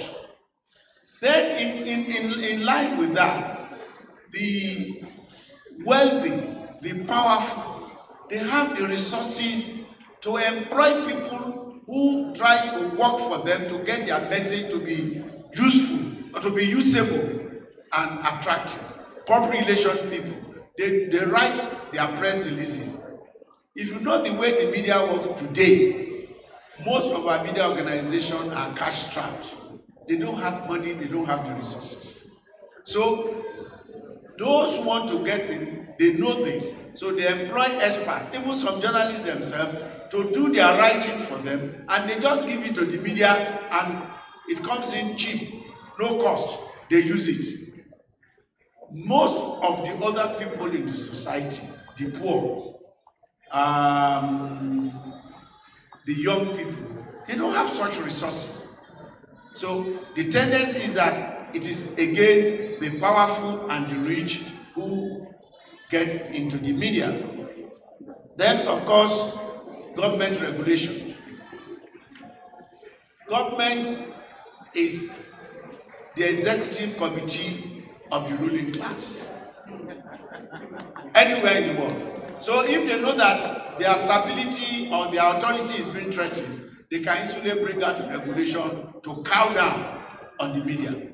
We have seen such in Twitter, the suspension of Twitter, the NBC's usual threat against radio and television stations in Nigeria, or even, well, I don't think we have seen that of recent. They can even decide to down your whole organization and you will not publish.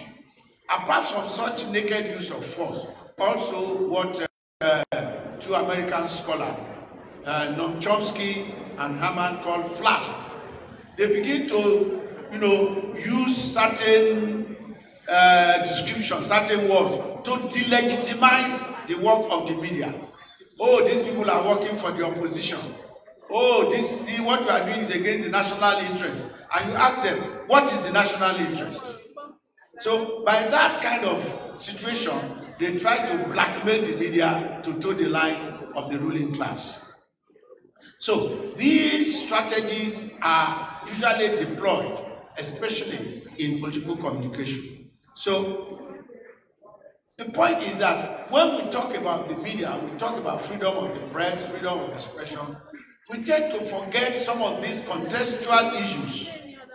There's no freedom of the press. It's the degree to which the elite will allow the media to work that will determine what we mean by freedom of the press. It's the degree of the consensus within the society that determines freedom of the press. Even somebody said that freedom of the press is only for those who own the press. If you don't have, you cannot. So if I don't give you this microphone, if you talk, just talk among yourself, 2, 3 of you. But if I give you the microphone, you can protect yourself for that. So we must look at these contextual factors when we talk about political communication. So when we also talk about journalists as gatekeepers, we talk about it as if the journalists have a lot of independence and autonomy to determine what gets into the newspaper or what gets into the bulletin for 9 o'clock news.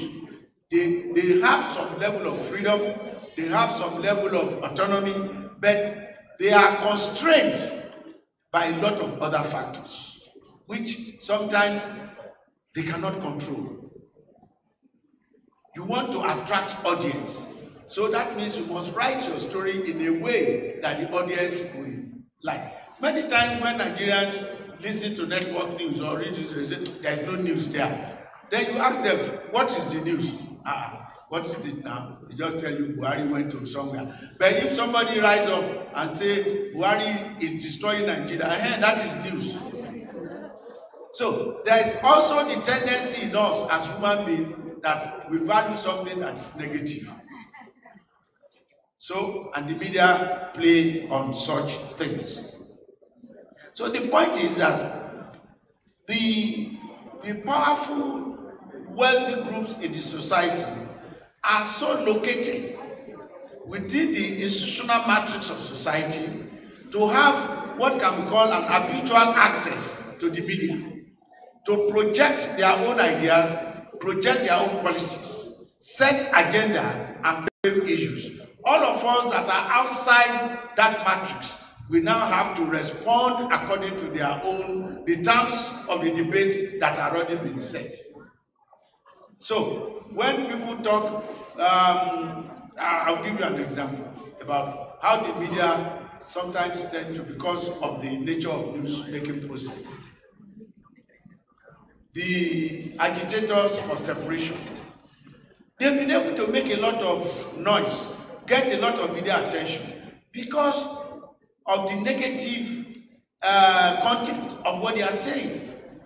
Not because even the journalists themselves believe in what they are saying, but they attract audience. People want to read about them. So they are likely to publish them than you that will sit down and say, you know, Nigeria must be united. They don't want that. That does not make news. So if anybody can rise up tomorrow and say, Nigeria must break, you will get a front page attention, even if you are from the Motor Park and you don't know, you cannot point out where Lagos is on the Nigerian map.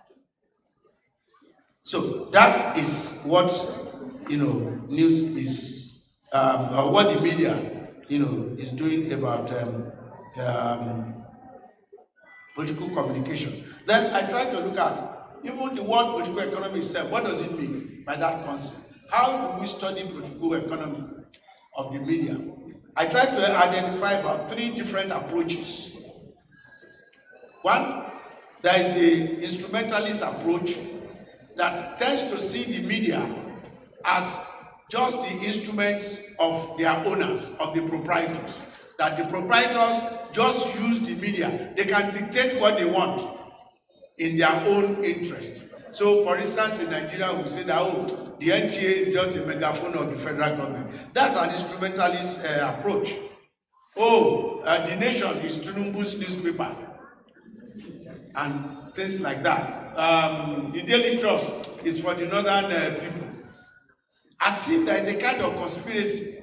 But we know that sometimes, especially during period of crisis, that is possible. But on day-to-day media work, proprietors don't have the time to go and sit in the newsroom and be telling them, do this story, put this on the front page. No, it doesn't work like that. And I try to provide a table. If you look at the owners of the major newspapers, television, and radio stations in this country today, they are businessmen, though they have political interests. Some of them are members of the political party. That they are businessmen who are interested in running their media organization as commercial enterprises to make profit. Raymond Dokpesi is a businessman. He wants to make money. John Momo is a businessman, the owner of Channels TV. Ben Mure Bruce, though he went into politics, became a senator, but he ran STV as a commercial station, doing all kinds of entertainment things.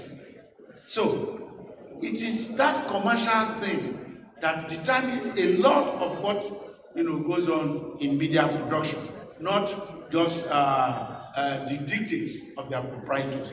Then the second one that I try to, the second approach is what you can call the structuralist approach, which to me seems to be more like it.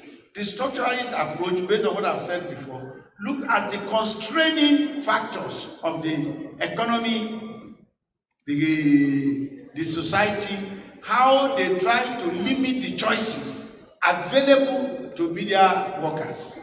Not because somebody dictates to them, but the determining factors that limit the choice they can make.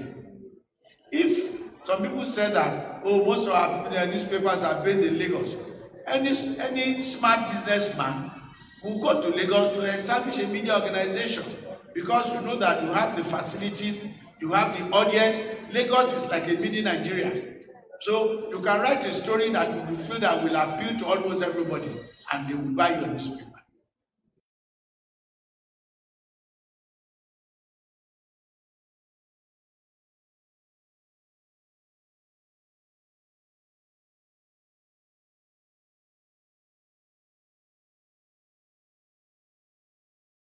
today in Uyo, and all you want to do is a newspaper for, I don't know the ethnic group that controls Uyo, Ibibio.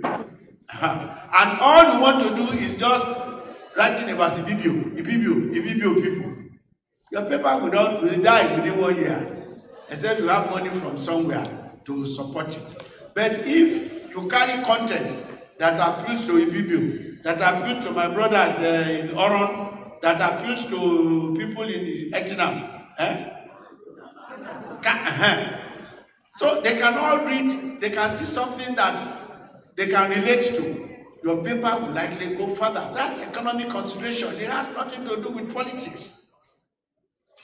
You are an individual man, but you are running a business to make money. So you don't really care about, that. So those structural factors will determine what is produced. Then, of course, the third approach that I examine is the hegemony approach, which look at the cultural institutions as carriers of ideology.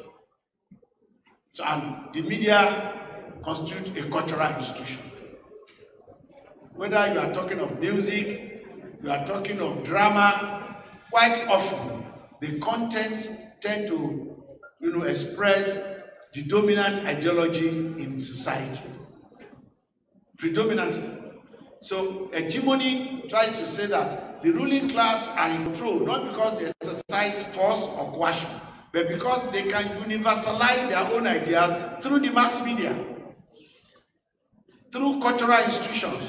And that's what they do. It's not force. It's just the way, I put it in code, the natural way. We have tended to naturalize, some of these things, and they become part of us. So the media become, whether we like it or not, from all the three perspectives, what is very clear is that they see the media as mechanisms for the projection of ruling class ideas. And the three took their starting point from Marx's position that those who control the economy, they also control the ruling ideas of a particular period.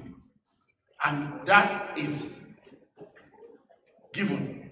If you control the economy, you control the wealth, the tendency is that you will have the opportunity to control the instruments of cultural projection, and therefore the ideas that are dominant at that, at that period in time.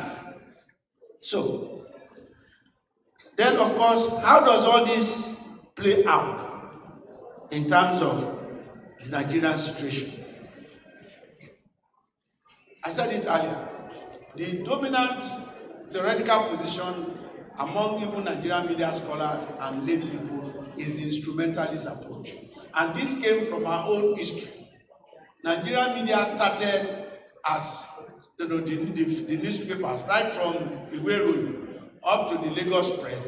They started as instruments of fighting one cause or the other. Townsend said his newspaper was to teach literacy, to evangelize. So it was more or less an instrument for the Christianization of the Yoruba area. When the newspaper moved to Lagos, it was an instrument to fight for, to fight the colonialists. That is still our dominant thinking. And it went on during the First Republic. All the major actors have their own newspaper. Zeke had West African Pilot, Awolowo had the Tribune, AG had Daily Service, the North started with the Citizen, later it became New Nigeria. So that was discretion. But things have really changed. Now, it has changed. Even look at the broadcasting station. By the time Babangida tried to privatize, the NTA lost its monopoly of broadcasting. So also the other government-owned. How many of us now watch NTA? Or even within our own local setting here, how many of us tune into Akwa Ibom television? Okay, how many people? You are likely to tune to channels or AIT, or some of the local FM stations. So, the issue of ownership control has gone beyond just proprietors dictating. It has moved to the commercial realm. Most of the popular television stations, radio stations are commercial stations. They are not government or whatever you like. So so there is a lot of reduction in government and proprietorial influence in the Nigerian media space. But what we have noticed is that there's a change in the style. There's a change in style of broadcasting. There's more of infotainment. If you watch some of the discussion programs on television, you'll find out that the style is more of an attack style. Watch it. The program anchor, it will raise the issue. Then people will start, and then they invite the audience, and then everybody is talking. It's just to make sure that you attract the audience. Oh, that program is very tough. I love it. It's form over substance. Sometimes at the end of the day, when they talk, you start asking yourself, what have they said? But because of the style, the form is what people relate to, not the substance of the discussion. Then apart from changing style, you find a lot of independent producers in our broadcasting stations today, and most of them are they want to make money. They buy the airtime, produce the program. Actually, as I've argued elsewhere, there's no more production in our broadcasting. What you find is somebody will just sit down in the studio and be talking. I don't know what the station is here, but you open your radio station from morning till night in Lagos. It's one person or the other talk shows. That's what you get. Everybody is doing talk show. And the space, the time for civic information, for the kind of information that people need to have the required political knowledge so that they can participate fully in the political process, has been reduced. So that, to me, as I said in this paper, is a form of disempowerment of the Nigerian citizen. People don't really have the kind of knowledge that they require to be able to appreciate the complexity of our Nigerian political system. So you find out that people those who vote, they just go to vote because somebody has said you vote for Mr. A, not because they really understand the issues that are involved. So the media in that case, with all due respect, becomes something of a diversion to divert people's attention from their real problem to ephemeral issues that people. So we now talk more of news as infotainment. It's just to entertain people and things like that. And as I've said, the real issue is that the news net is for the big fish. It's not for the small fish. The news net is for the powerful people, not for the powerless in our society. And that means that the structure of our political communication is elite-oriented and is, of course, against the ordinary people. Then, of course, people have now raised the issue. What should be the contribution of the internet? If there is a lot of democratic deficit in the mainstream media, if the mainstream media cannot adequately provide the kind of information that the ordinary people need, if the mainstream media cannot reflect the interests of the ordinary people because of some of these structural problems that I've mentioned, then the internet should be able to help us. People look at the characteristics of the internet, the social media. Anybody, if you have access to a mouse or your cell phone, you can buy 500 naira airtime. You can put anything out there, even into the global space. People in America, in even Iceland,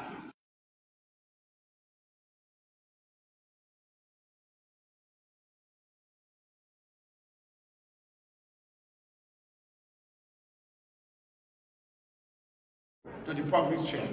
It gives people voice. It can be used to mobilize, as we witnessed during the EndSARS.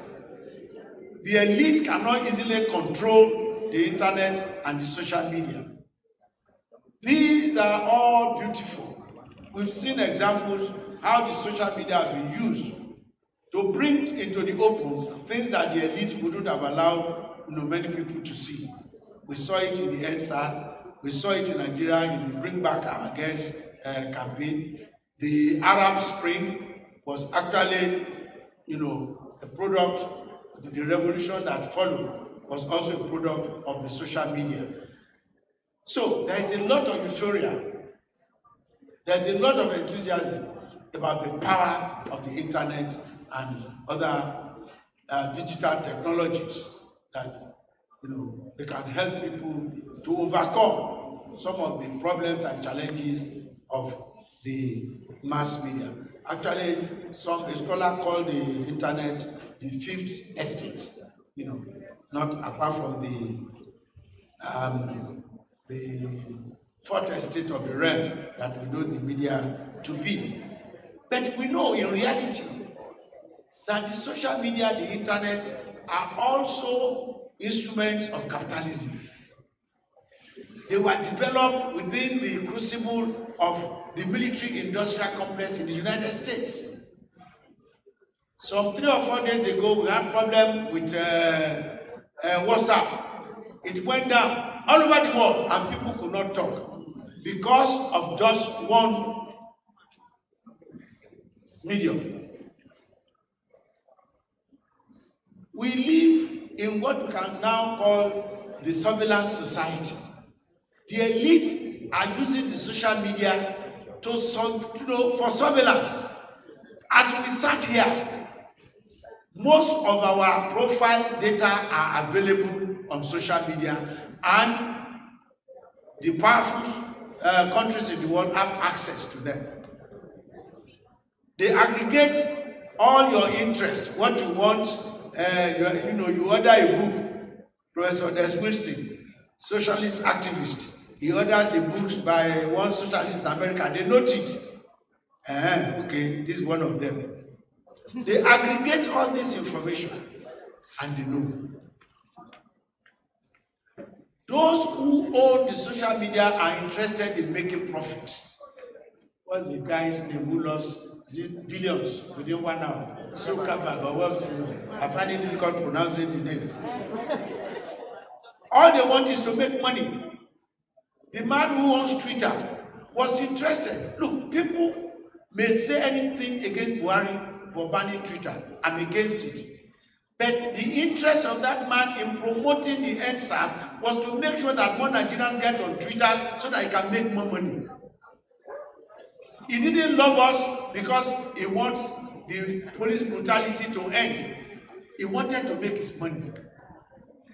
We have to recognize some of these facts. So, the internet, Facebook, Twitter, Instagram, they are very good. But we must also recognize that they have their downside. Fake news, hate speech, lack of ethical and editorial control. They are all there. And of course, as I said, the fact that they are all instruments of capitalism. The other point is that how many Nigerians have access to the internet? We know that access and use of the internet and all social media are also constrained by socio-economic inequalities in the society. Women, particularly old women, even young women, are not, they don't have as much access and use of the social media. Rural people, the uneducated, most people, even educated people, you see them burying their heads in their phone. They are not attending to any particularly useful information. They are watching Nollywood or listening to music. And then when you see them, 100 million Nigerians are on Facebook. and people take that to mean that 100 Nigerians are being educated politically is a lie. Most people who are like students, a good number of our students are on Facebook and all that. What do? To greet their friends. They are not attending to any political news. They are not on any civic forum that promotes political discussion.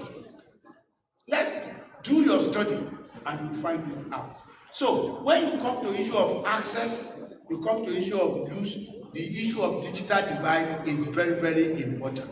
Just as people, the powerless, the poor, are discriminated in the mainstream media, so also are they disempowered in the cyberspace. So we must not be too enthusiastic. That's the point about the net. Every new medium, there is a tendency that they will go the way of the old medium. When television came, the euphoria was that, oh, democracy has arrived. But before long, television became an instrument of the ruling class. So we are likely to see that in the issue of social media. And of course, I look at the question. When we look at the end of this NSAS protest, with all due respect, I feel very sad. What have we achieved? Has the Nigerian police been reformed? It's like they are worse than even before. I don't know here, but in Lagos, if you look at the atrocities that the police are committing now, if they are not worse than before, at least they are just at the same level. So we went to protest, we did all that, the whole world supported us, and then we are back to square one. Look at the Arab Spring. The president of Egypt, Sisi, is as conservative as those that he removed. The same thing in Tunisia, Algeria, in those Arab countries. The conservative forces have reasserted themselves, and even probably more than before.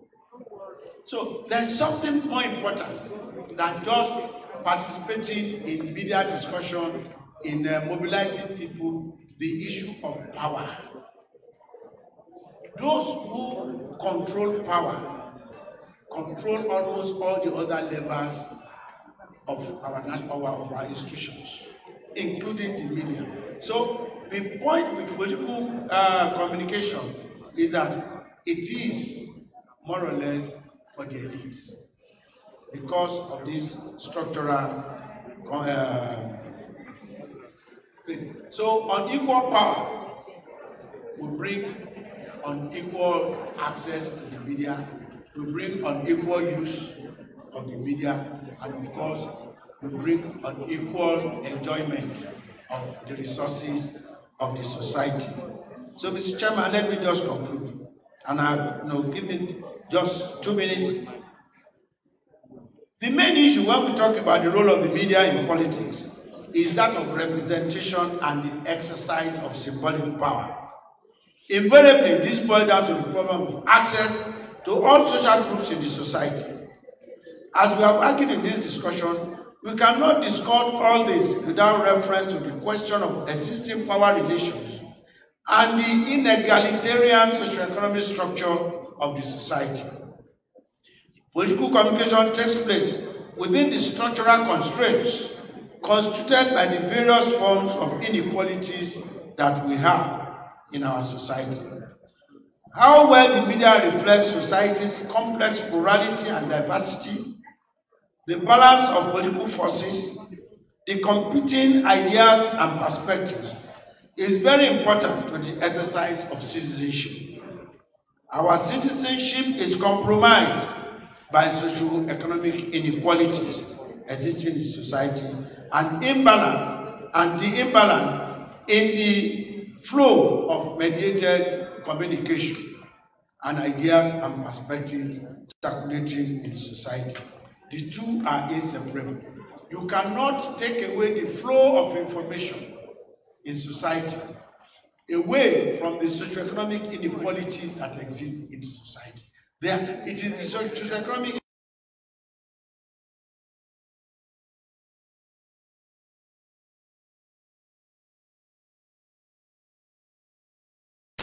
cannot adequately, and this is my conclusion, the mass media as currently constituted cannot adequately meet the requirements of democracy, which is at the heart of political communication. I want to thank you very much for listening.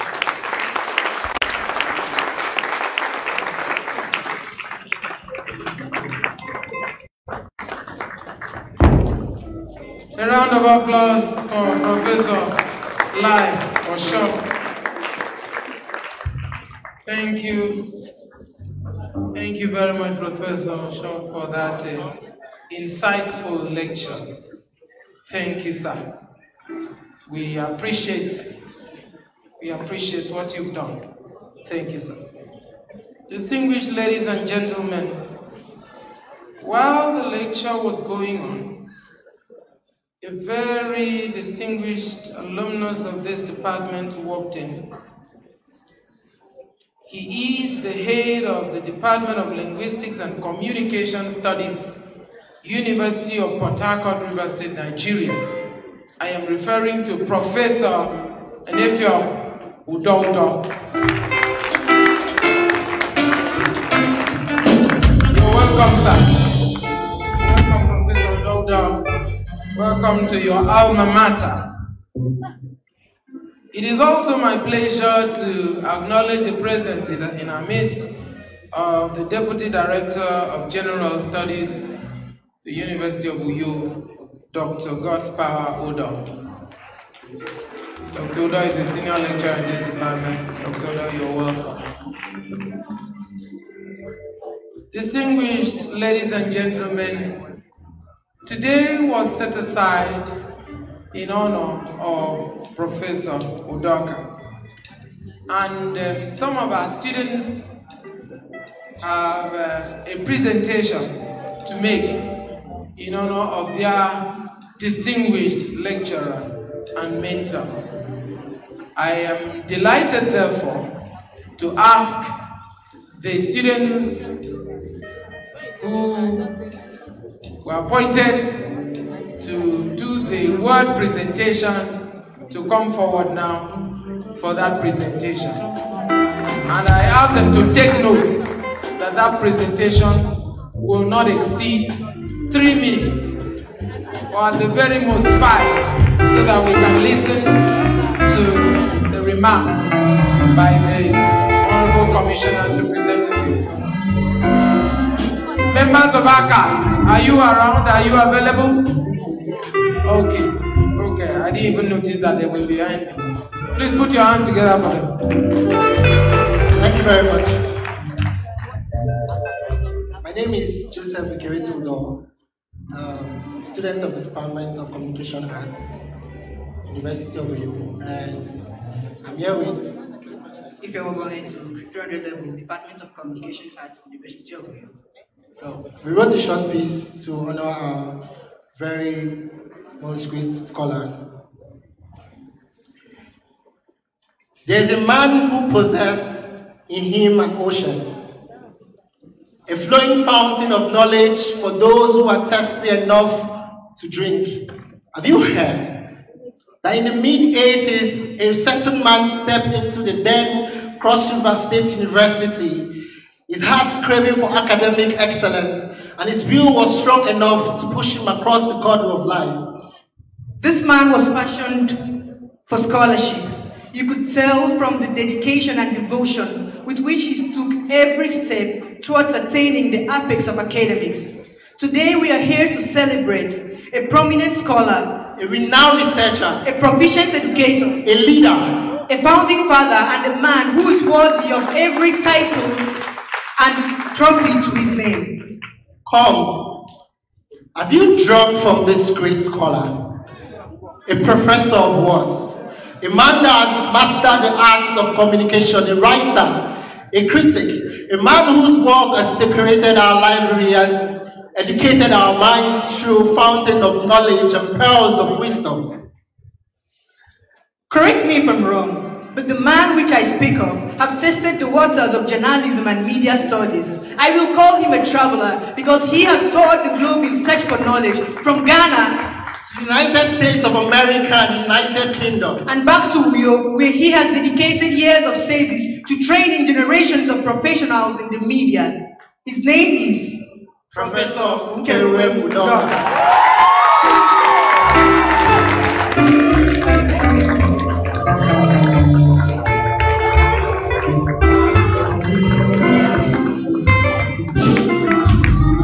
Can we give them a round of applause?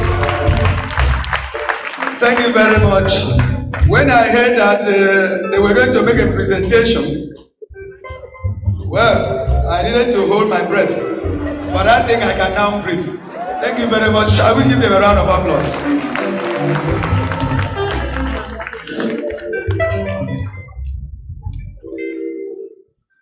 We want to quickly run down the items on the program. Let's take the remarks by the guest of honor and Honorable Commissioner for Information and Strategy, Comrade Ini Ememebong, here represented by the State Director of Information, Akbarawa James Elliott. Can we encourage him, please?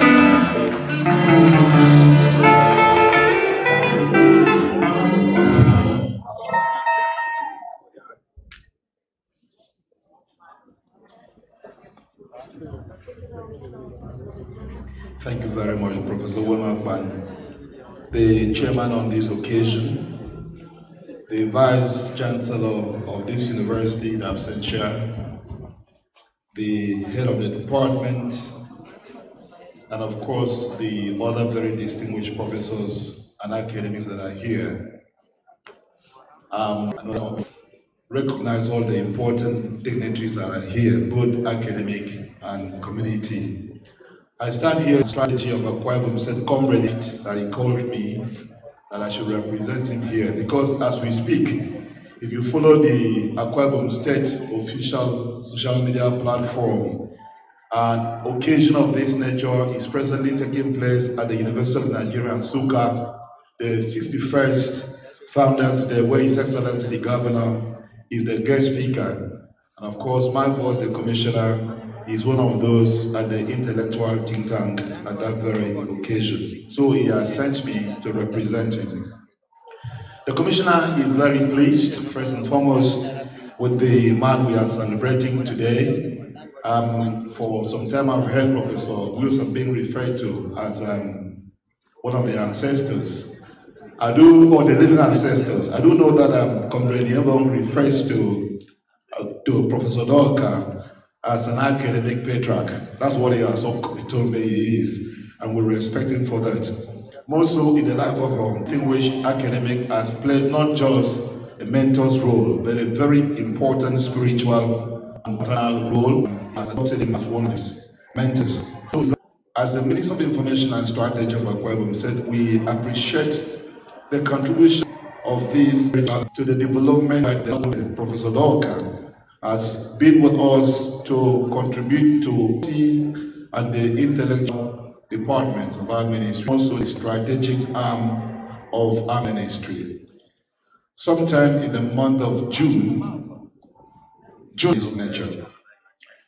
The Commissioner is also very pleased about the contributions of this department to not just the Ministry of Information and Strategy, because if you come to our ministry, it is on record that when you talk about our information officers and others who are helping us in information management, this department is on record to have contributed more than 60% of our workforce.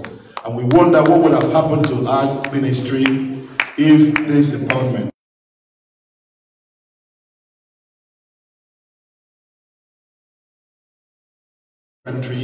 highly intellectual gentlemen at different institutions across the country goes a long way to show the strength of this department. And listening to the guest, the keynote speaker today, will take back something, particularly, like I said, to a strategic arm of our ministry. More so at a time like this, where I can say, as a country, we are at a political crossroad. The import of political communication cannot be underestimated. We want to appeal that as a Minister of Information and Strategy, that we should be given a copy of that very scholarly presentation by the guest speaker. So it can also help us as we continue to activate our political communication process. More so, as the Minister of Information and Strategy, particularly under Comrade Mebo, we've tried to see how a bridge can be built between the intellectual resource environment like this and the government apparatus in policy making. Comrade Nyebom, you recall, about last year was in this department for that very strategic partnership. We would like to continue to enjoy such partnership beyond contributing to the manpower development of our ministry, where graduates from the ministry or from this department continue to serve us. We'd like to see a situation where this kind of intellectual discourse is somehow galvanized and embedded into the policy actualization and policy administration in government. Because by the time we enjoy this kind of beautiful presentation, highly academic and intellectual, the society misses out if there's no way of getting this across to the policymakers. I want to pledge on behalf of the Commissioner that from these examples we've learned today, we'll use most of what we've heard today to continue to develop strategic communication processes through which Akwa people can be properly informed, more so given the completion agenda of the present administration. And so on behalf of the Honorable Commissioner, I stand here to felicitate with the man that we are honoring today, and of course, the Department of Communication Arts of this university, and of course the university as a whole, on this very auspicious occasion. And we do hope that other intellectuals, other academic institutions will borrow from this example and celebrate patriarchs of the academic environment while they are alive. Congratulations and thank you. Also, the Commissioner did send a token in support of this very scholarly adventure. May God bless us in Jesus' name.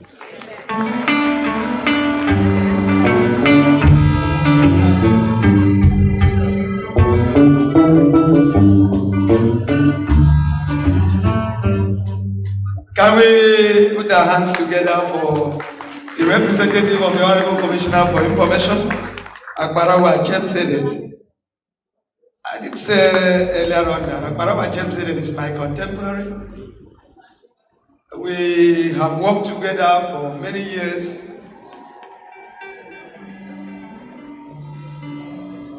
We have worked together for many years. We've seen the ups and downs of life. But now he's a very senior citizen as the Director of Information. Can we once again thank him for what he has done? He has given a very good representation to the Honorable Commissioner for Information. And the best part of the representation is that he left an envelope with me. And I know that this envelope is almost personal.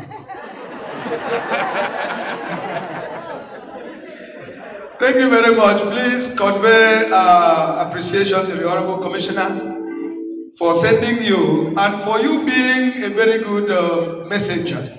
Thank you very much.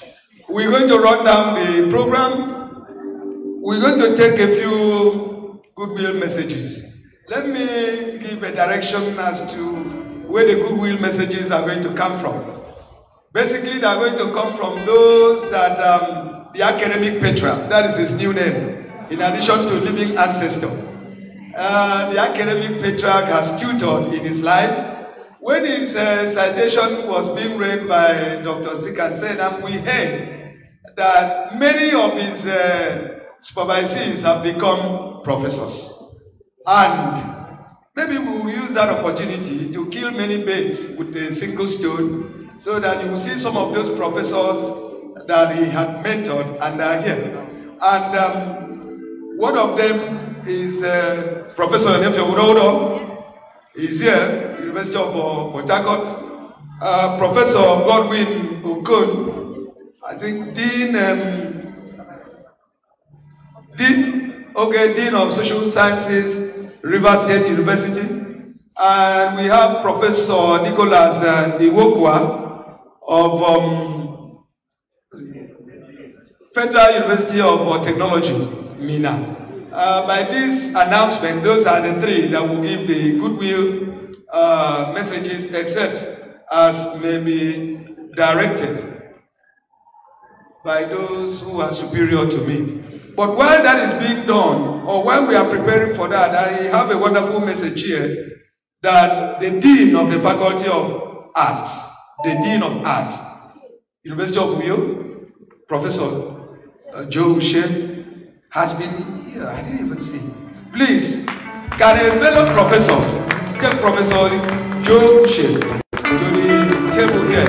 That is the Dean, Faculty of Arts, and we are very happy to see him.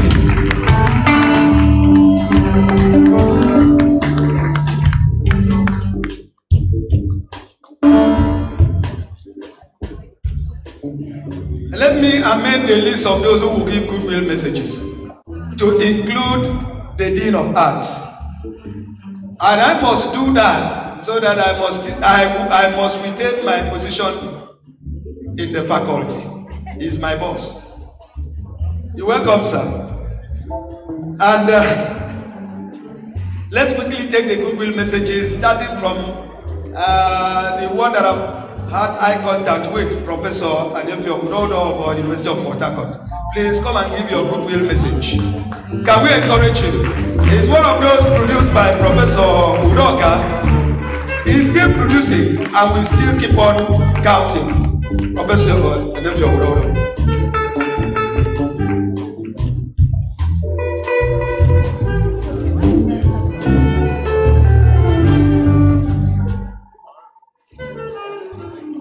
Members of the high table, good afternoon, everybody. I feel very happy to be here to honor my teacher, my supervisor, my advisor, my brother in Christ, Professor Nkuruwem Johnson Udoka. I had the privilege of knowing Professor Nkuruwem Udoka while I was an undergraduate student here up to my PhD.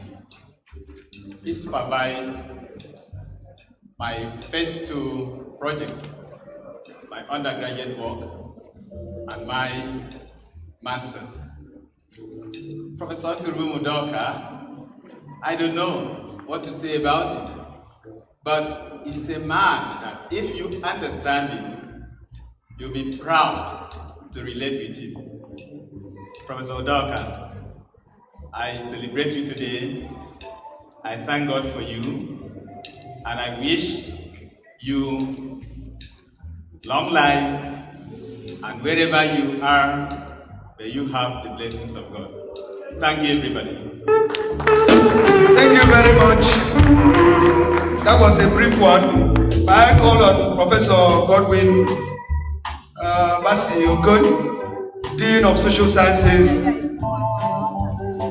Rivers State University. Incidentally, the son of the son too.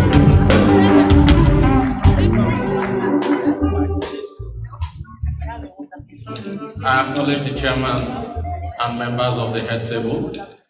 I bring you greetings from the Rivers State University. For me, it's an honor to be a part of this convocation because we're here to celebrate integrity. We're here to celebrate excellence. We're here to celebrate competence. This is a man that will go the extra mile for his students. He would always encourage his students to think outside the box. And that is why some of us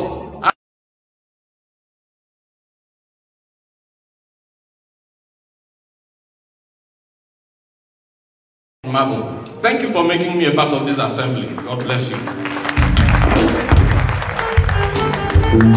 and Professor Nicholas Iwokwa.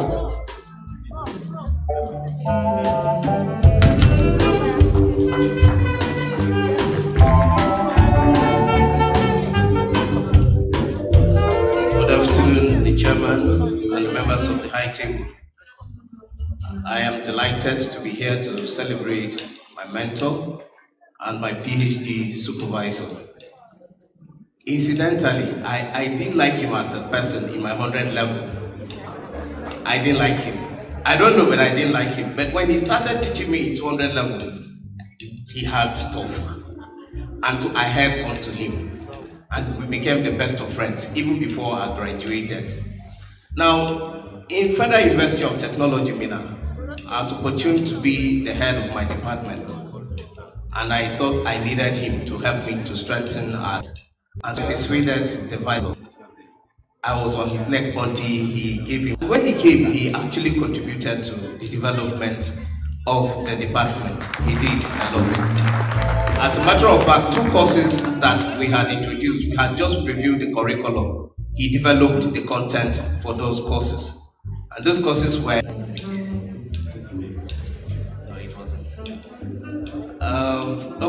new media theory and application.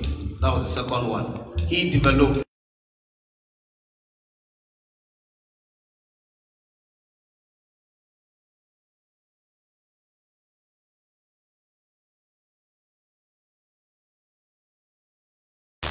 pledged to donate some books to the Department of Communication Arts. Thank you very much. There are very many here, and for those are the 3 that we'll take. Let me acknowledge the fact that the people of Ikorobi Young community in Etinan, where Professor Udoka hails from, they are all here, and they have sent their goodwill message to Professor Udoka through me, and I have delivered. Thank you very much, Ikorobi Young community. I am told that the tea is getting cold, even the food. So we have to be on the fast lane. Before we close that chapter of goodwill messages, we want to hear briefly from our Dean, the Dean of the Faculty of Arts, Professor Joe Ushe.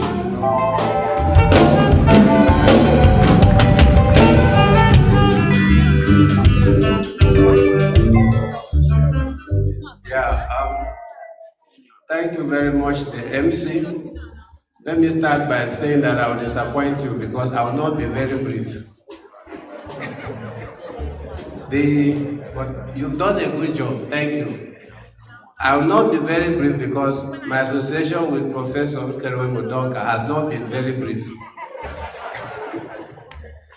Yes, our chairman, distinguished colleagues from both the University of Uyo and outside.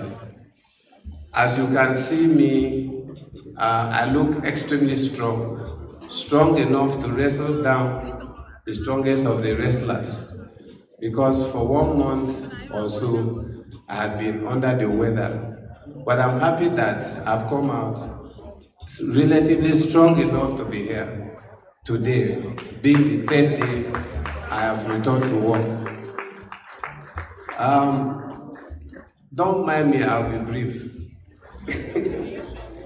Yes, I was to be here early, but then there's this very important university committee dealing with review of conditions of service. You know how sensitive it can be. And I had some staff colleagues' interest to protect. So it came up today, and I managed back to the fold after over a month of absence. So that was why, conscious of this event, I requested the Vice Dean to stand in while I go and free myself from the other angle. And the freedom just came, and I rushed down here. That's why I'm very late. I have very many things to say about Professor Kerewe Mudoka, but I will say just 1 or 2. One is that we have been very close friends and colleagues. During our Holocaust days, the Uyo for trouble, he planted one expression in me, and that is, he calls it the sugar cane phenomenon. And he kept telling me, you see, when the wind blows, the sugar cane goes down, but after a while, it still rises. And so the way I was down, having been suspended for ASU-related activities, that I should not mind, in time, the wind would allow the sugarcane to rise. And in time, the sugarcane rose. And that is why today, to the glory of God, I am back as dean. Second, unfortunately, we lost him, Department of Communication Arts. I met him in Ibadan. I had not met him in Uyo. And in Ibadan, he was doing exploits. He was just everywhere. And when I saw the name, it was a name from this axis. I called him and said, and Ibadan, you know, those of you who know Ibadan, you know, Ibadan will go for the best, whether you are from the moon or sun. And Ibadan was already eyeing him and attracting him. So when I noticed the trend, I called him and said, young man, your name sounds Akwa Ibom Cross River. He said, sir, I know you. Are you not, I was then Mr. Oshe of English department. I said, I was. You taught us. I said, are you saying you are a product of the Department of Communication as you? He said, yes. And I said, okay. Has the department in Uyo offered you any prospect of employment? He said, no. I came down from Ibadan. I was rounding off the PhD. I went to Dr. Kerumu. I said, look, this is what I have seen in Ibadan. If you don't hurry up and bring that young man down, Ibadan will soon get him. And he asked me, please, when next you see, when you go, tell him that the very next time he comes to you, let him see me. And the very next time the late Dr. Etai Kanem came to you, he saw him, and that was how he got employed. I said this because you see the mind of somebody who wants the best for his department, the best for the system. And he didn't bring in any other sentiment. He didn't raise issues as to whether I had any relationship. He just said, if he is that good, please let him see me the very next time he's in you. So on this occasion of his being celebrated, I thank God first for keeping him for us. I thank God because if we look at us, though he looks as young as I do, but he is possibly older than I am. And all that, when I was about dying the other day, I felt I was old enough to go. But when you see him, he can still play football as under 16. So we thank God for keeping him for us. Second is that I thank especially the Department of Communication Arts under the leadership of my younger one. I call him a son. The ebullient Professor Peter Esu, and my colleagues in the department, in that department. There's something about ComArt. ComArt operates the ship policy. If the head policy, they feel we are convinced about this, they move. It's one of the most united departments in the country. How they go about it, I don't know. But they are so cohesive. When my brother Ashon was chairman of ASU, they did something that I won't forget. Almost every other person collapsed during an internal strike. Communication Asset is one of us. We will either sink or rise with him as an entity, and that was what they did. And there have been several situations. I won't need to bother you with them, but I am so proud of that department. I'm so happy with them. And I ask that other departments should emulate the examples. Then I'm aware also of the impending transition. It's not a divorce, it is a winning of one of your children who has come of age to live on his own. That is the transformation of the department into a faculty. I am actively in support. In fact, I have spoken with the HOD. If in the last meeting I had not been so down, the university, I'm afraid, may have taken the process a little wrong. This thing came as a directive from the NUC. We did not need to begin to subject it to our traditional process of it going through all the hurdles. All that we needed to do as a university was tell them, go, this is the directive. Go and work out the programs the way you want them. Let us look at them and then make input and you go. But it's not too late, by God's grace. So I am so happy to be here. I'm happy that the same department, including our own Professor Desmond Wilson, who you would think, and then Professor Bungu, who have left the system, and yet they are here. You won't even notice that they are actually just visiting. So cohesive, so tied together, and in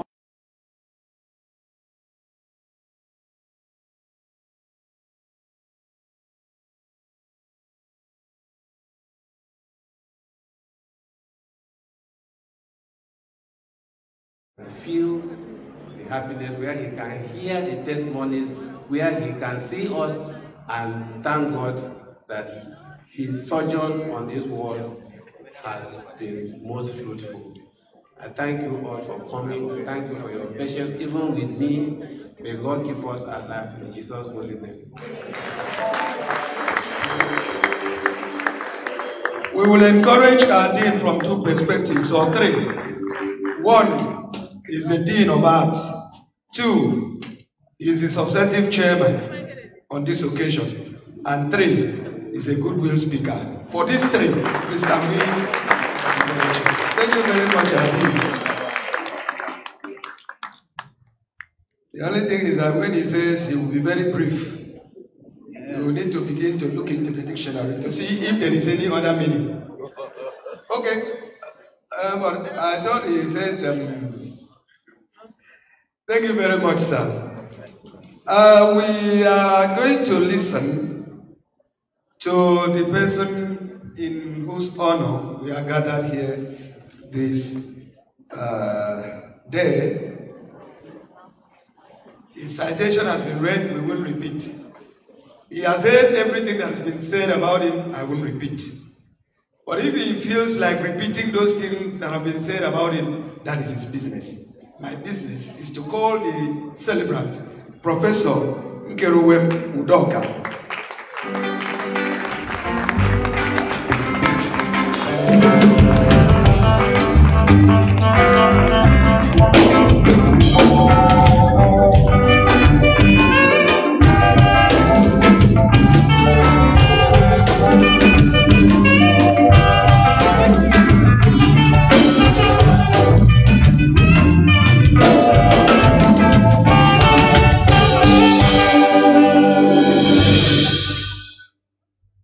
Very much for your music. Please permit me to start somewhere, then I'll come back to what you think I should have started with. Let me welcome everybody to this occasion and thank you for the patience that you have exercised to stay up to this moment.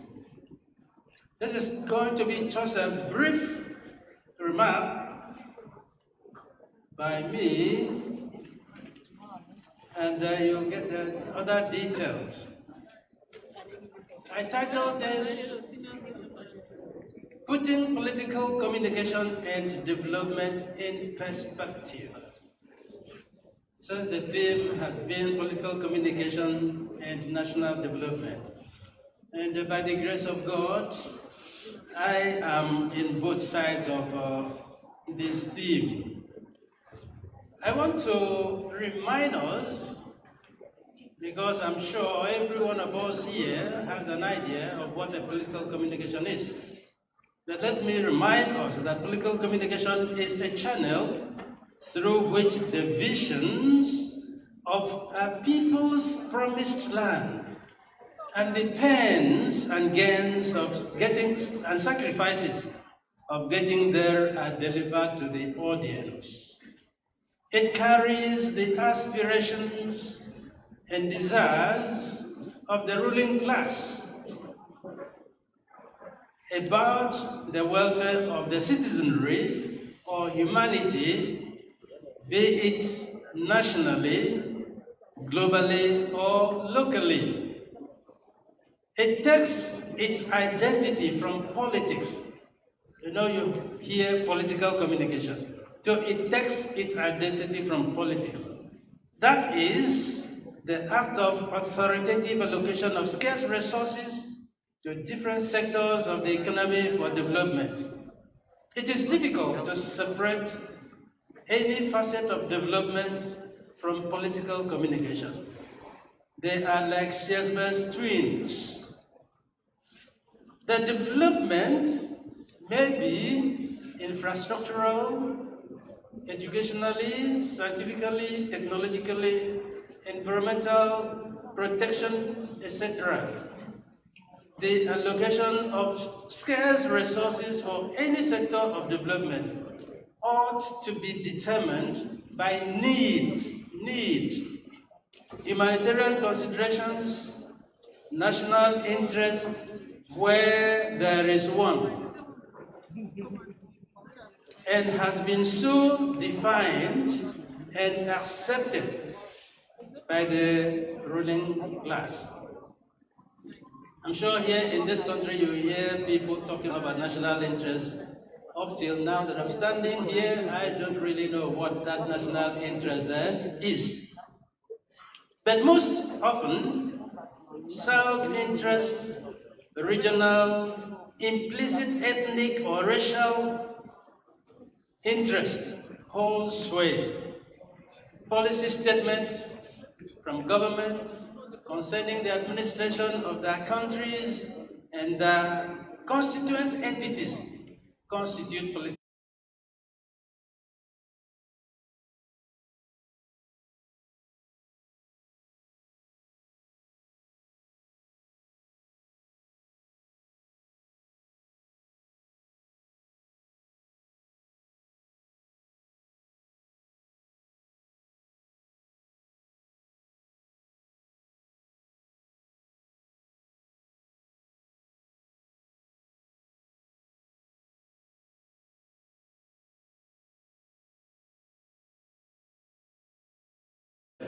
As the driving force of your performance wherever duty calls.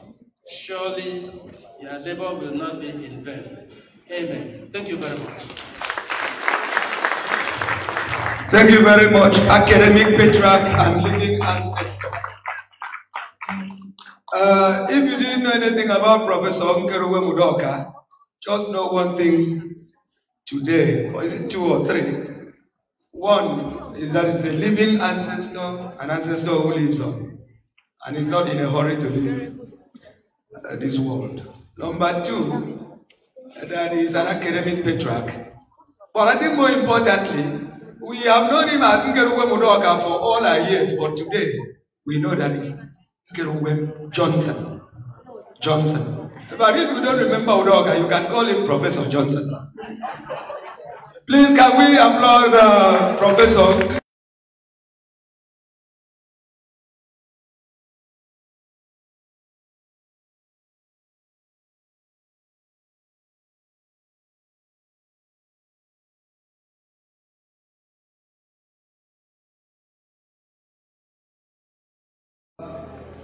Very senior citizens, living ancestors, they speak last.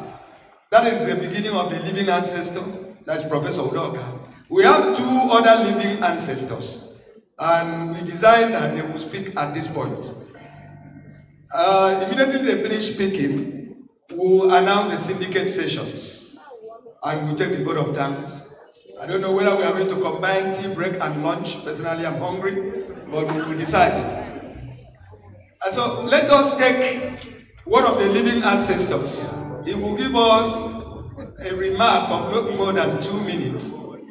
But I'm happy he will not speak as his height is, because he's very tall, but he will speak at my height, very short. Professor Des Wilson.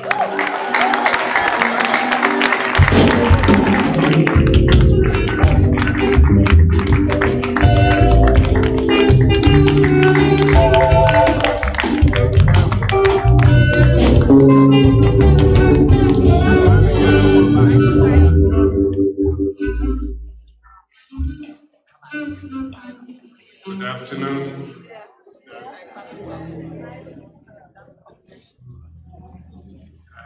Upcoming ancestors.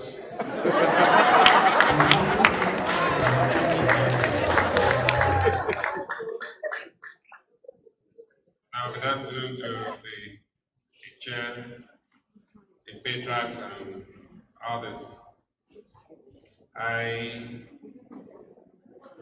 I came here just to sit down quietly and observe things that will go on today. I didn't expect that I would be called upon to speak. But I have some motivation based on what one of my now late ancestors used to say, when there is an exigency to speak, then speak. Now I want to say very briefly, not like Professor O'Shea, that Professor Udoka has been my friend from Calabar. He was a journalist working for the Nigerian Chronicle in Calabar. Then I was teaching at the Polytechnic, which has now become Unicross.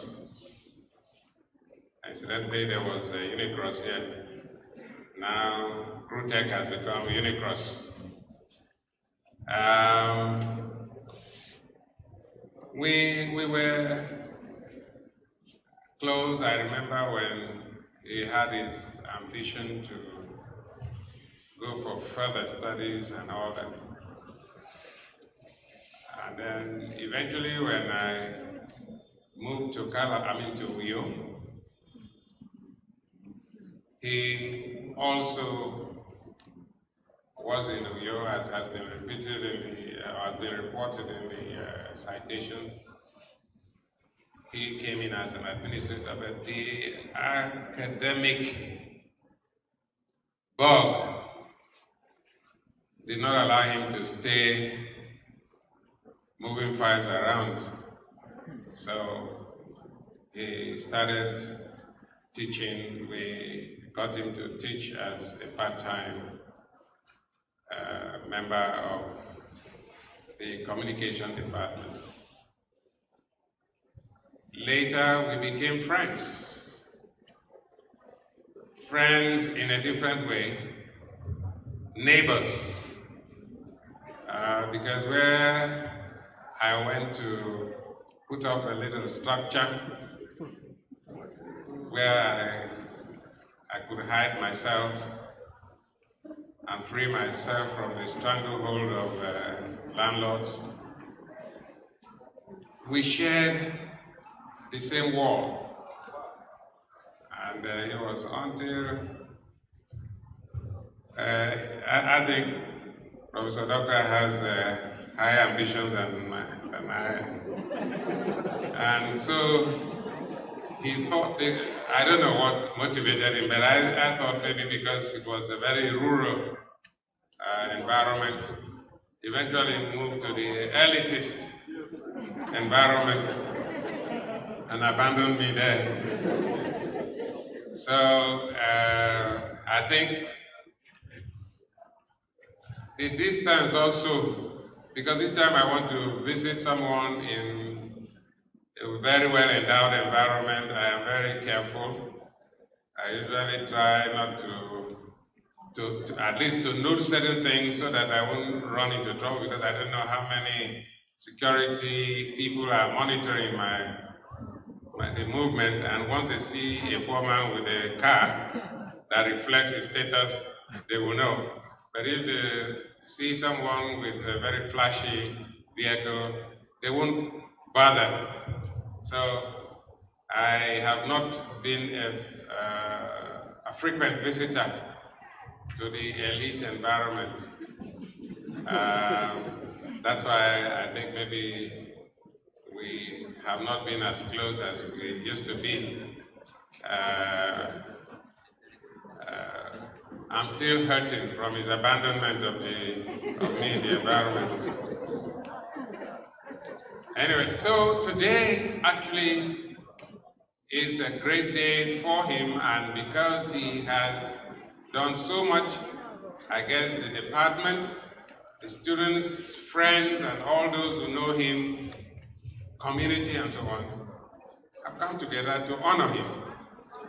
And his philosophy has been repeated here, that he is one who believes in befitting living and not befitting burial. He had whispered this to me a couple of times. He said, no, look, I want to get mine here. Not when I go, you begin to talk about how good I was. I want to hear it. So I congratulate him. I'm happy with him. I believe that the essence of it, which is of this gathering, which is intellectual, will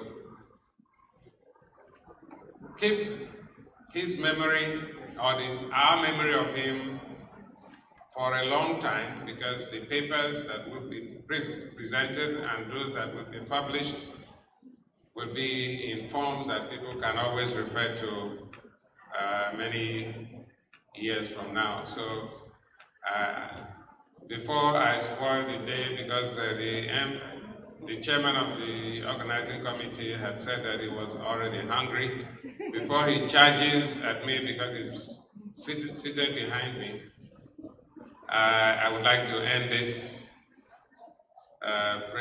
brief comment. I want to congratulate my friend, Professor Kerwin Johnson Udoka. Well, he hardly used the Johnson, he just kept it as an abbreviation. But I think many people have come to know what the J now stands for today. So thank you. I wish his family well, because they have supported him, and we too are trying to do that. Thank you very much. Thank you very much, Professor S. Wilson.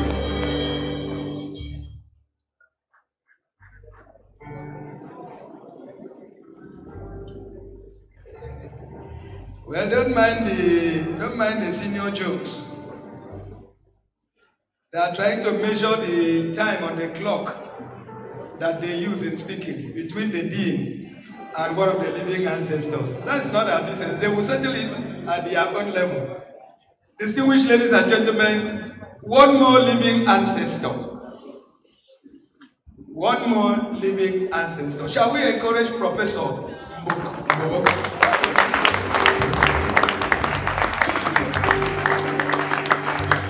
Please keep clapping on the floor.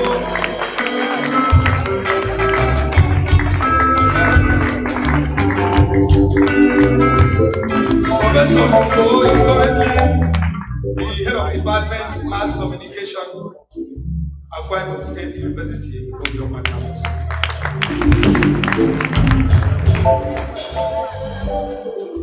Good afternoon all. I've heard Professor Udoka being referred to as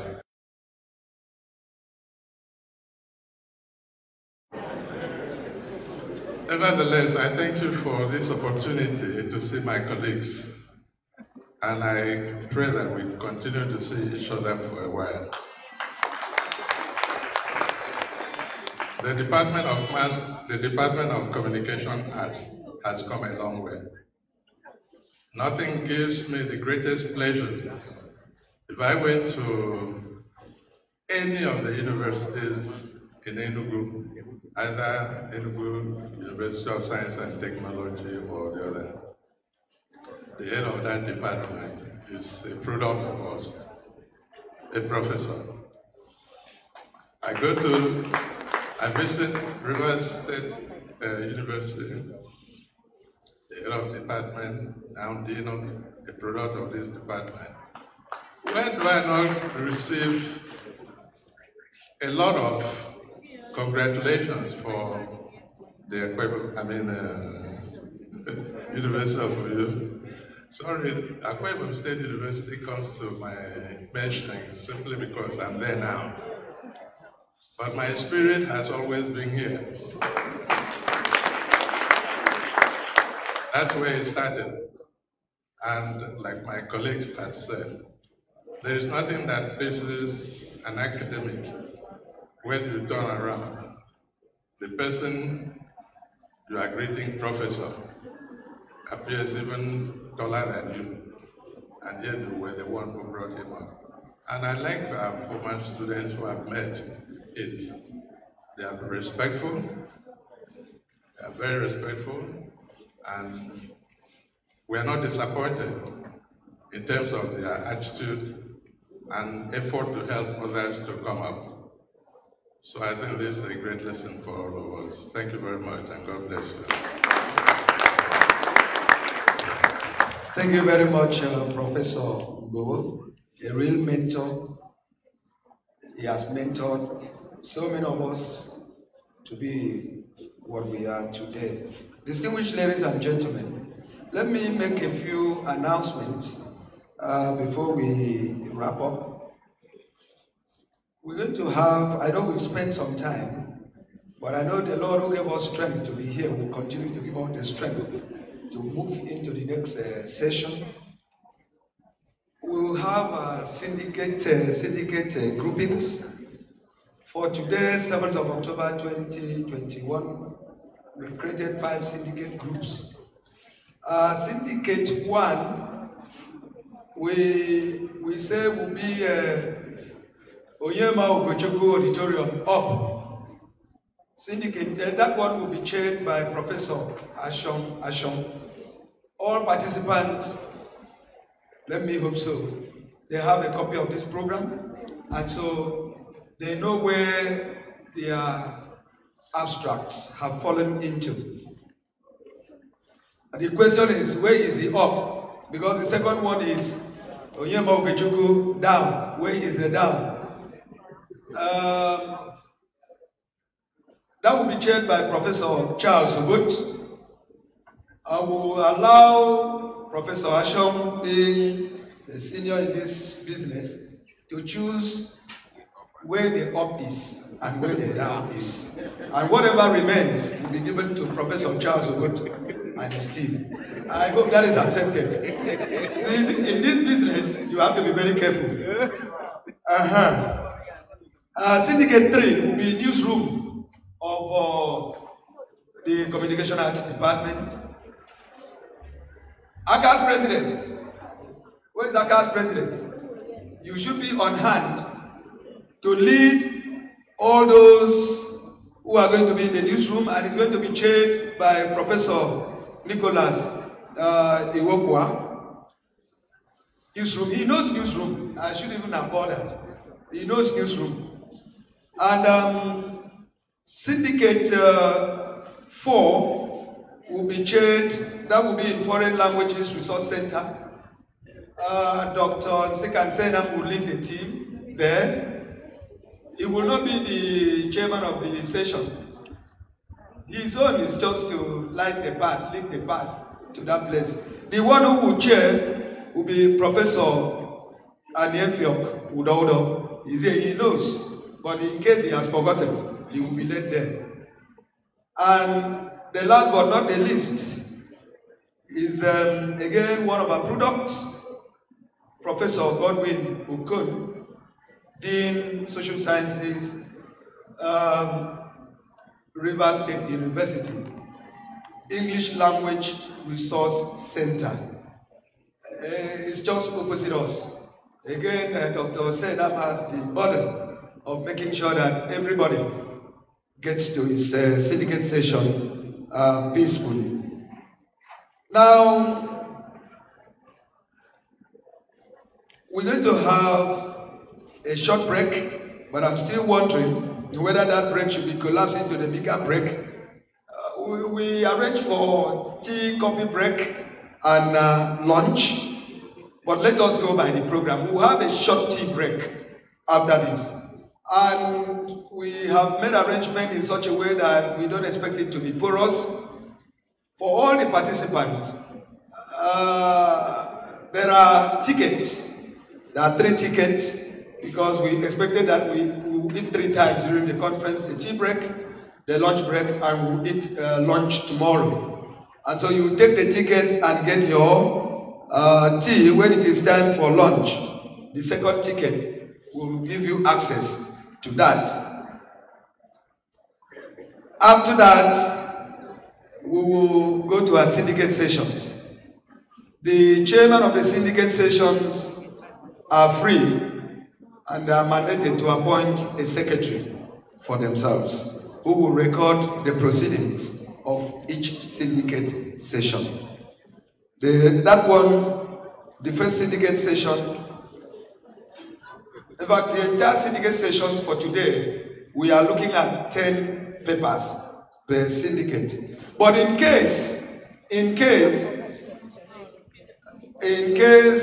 you came here and your name appears for tomorrow, just go to where your syndicate session is. There is a possibility that you can present today. And for those who are registering today, let them see me or let them see Dr. Sikat Senam. They will be allotted a syndicate, and there's every possibility that they can present today. We are taking care of everybody as much as we can. And after the first syndicate session, there will be lunch, heavy lunch. Having said that, distinguished ladies and gentlemen, let me announce that in this conference, Right Honorable Eseme Igbo, former member of the House of Representatives who represented again, sponsored 25 delegates to this conference. 25. We appreciate him. Who is the leader of that team? Enobo Nsima. Thank you very much for leading the team. May we also appreciate the presence in our midst of the special assistant to the governor on broadcast media. He's been very supportive, Mr. Michael Bush. Mr. Michael Bush was here? Okay. Having said that, let me invite one who is aspiring to be a living ancestor in the Department of Communication Arts. He is not yet an ancestor, but very soon he will become a living ancestor in the person of Professor Ashong to give the vote of thanks. He's not yet a living ancestor, but very soon. I don't know how they qualify. So Owen will tell me how. The chairman of this occasion and Dean, our keynote speaker, the celebrants, ladies and gentlemen, it's been a wonderful day already, and for that we thank God. We thank God who gave us Professor Udoaka. We thank God for his long years in UNIO and for his productive service. We'd like to thank the Vice Chancellor for making it to this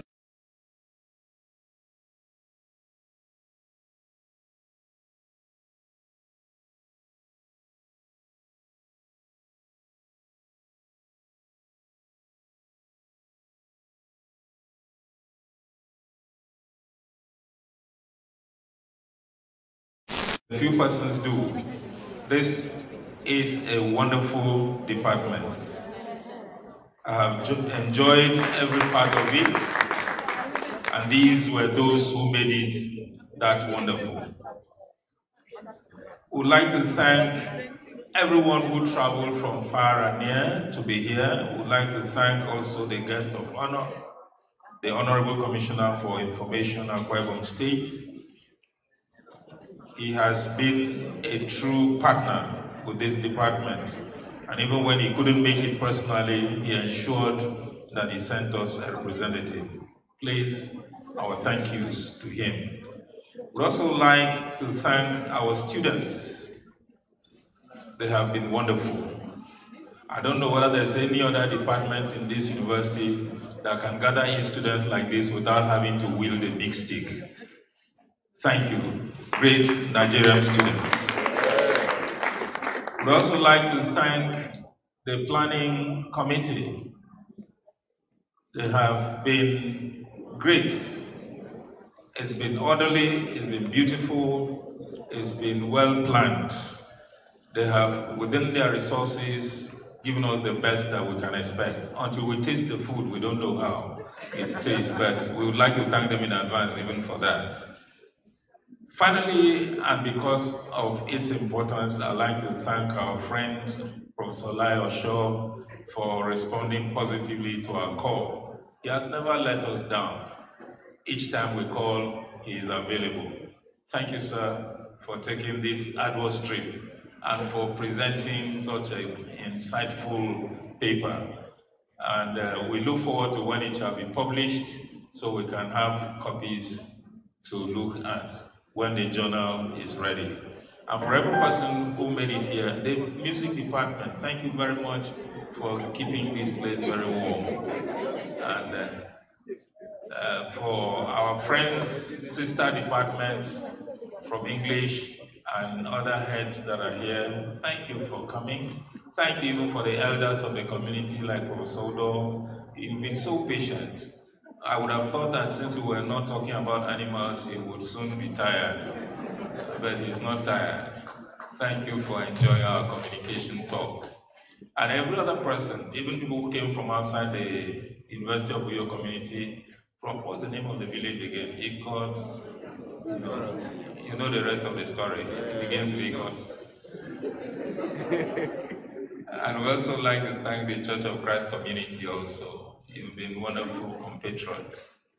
We are grateful for everyone who made our time to be here.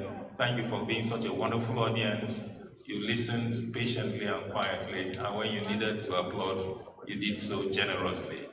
Thank you even for clapping for me. Please clap for him.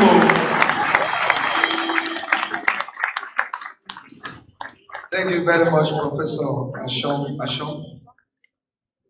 May we acknowledge the presence and contributions of A to Z Galaxies, led by the Managing Director, Nyekan Udose. So thank you very much for all that you've done. Thank you very much, Mrs. Udwak Ekong, for all that you've done to put this program on radio and television. If you've been listening in the last 48 hours,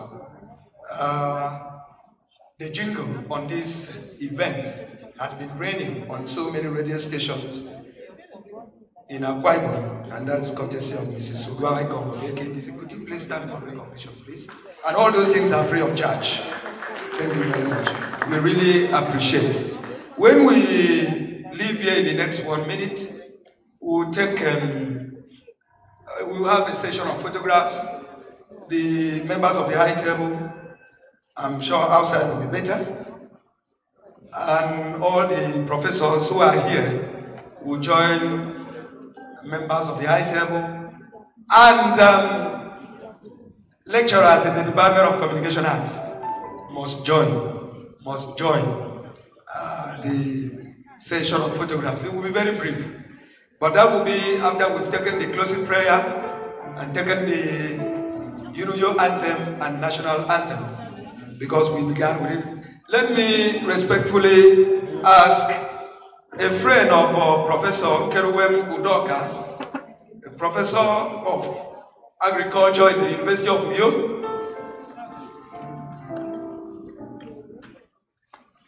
Okay, there's an adjustment. The photograph will be here so that this backdrop will reflect. I hope that is a better arrangement.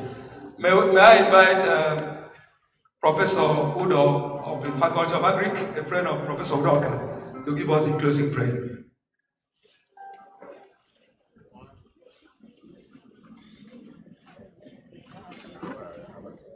Please let us all stand.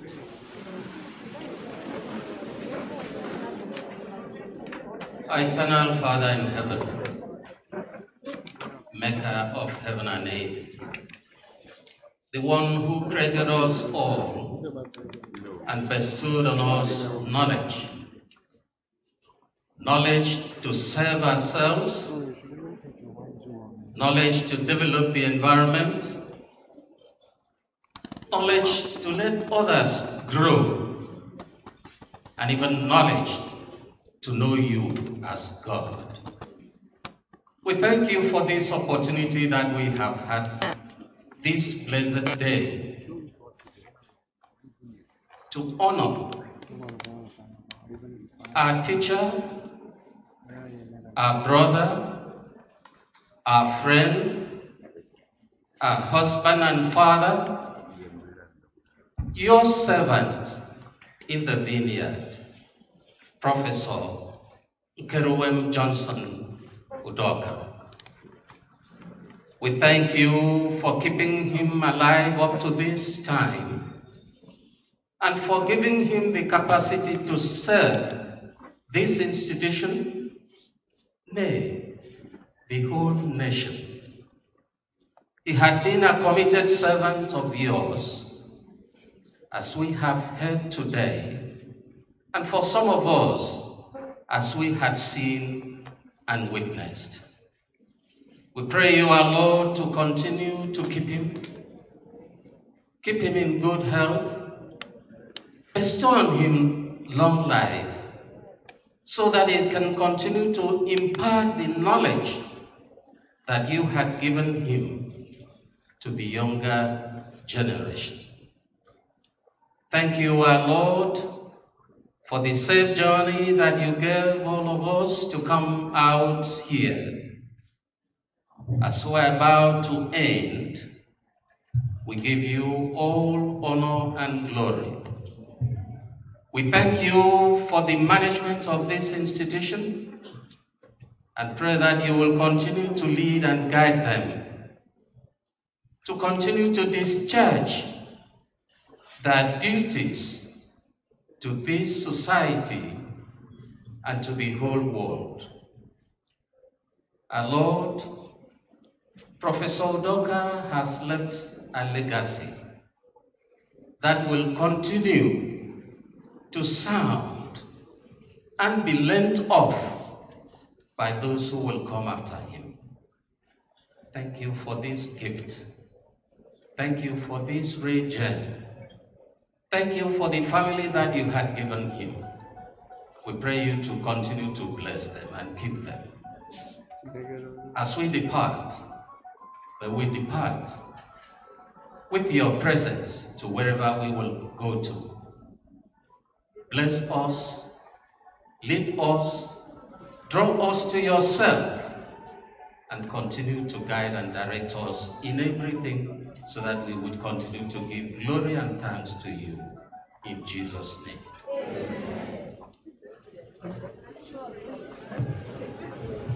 May we remain standing for your anthem. Oh,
Thank you and safe journey for those who are going back.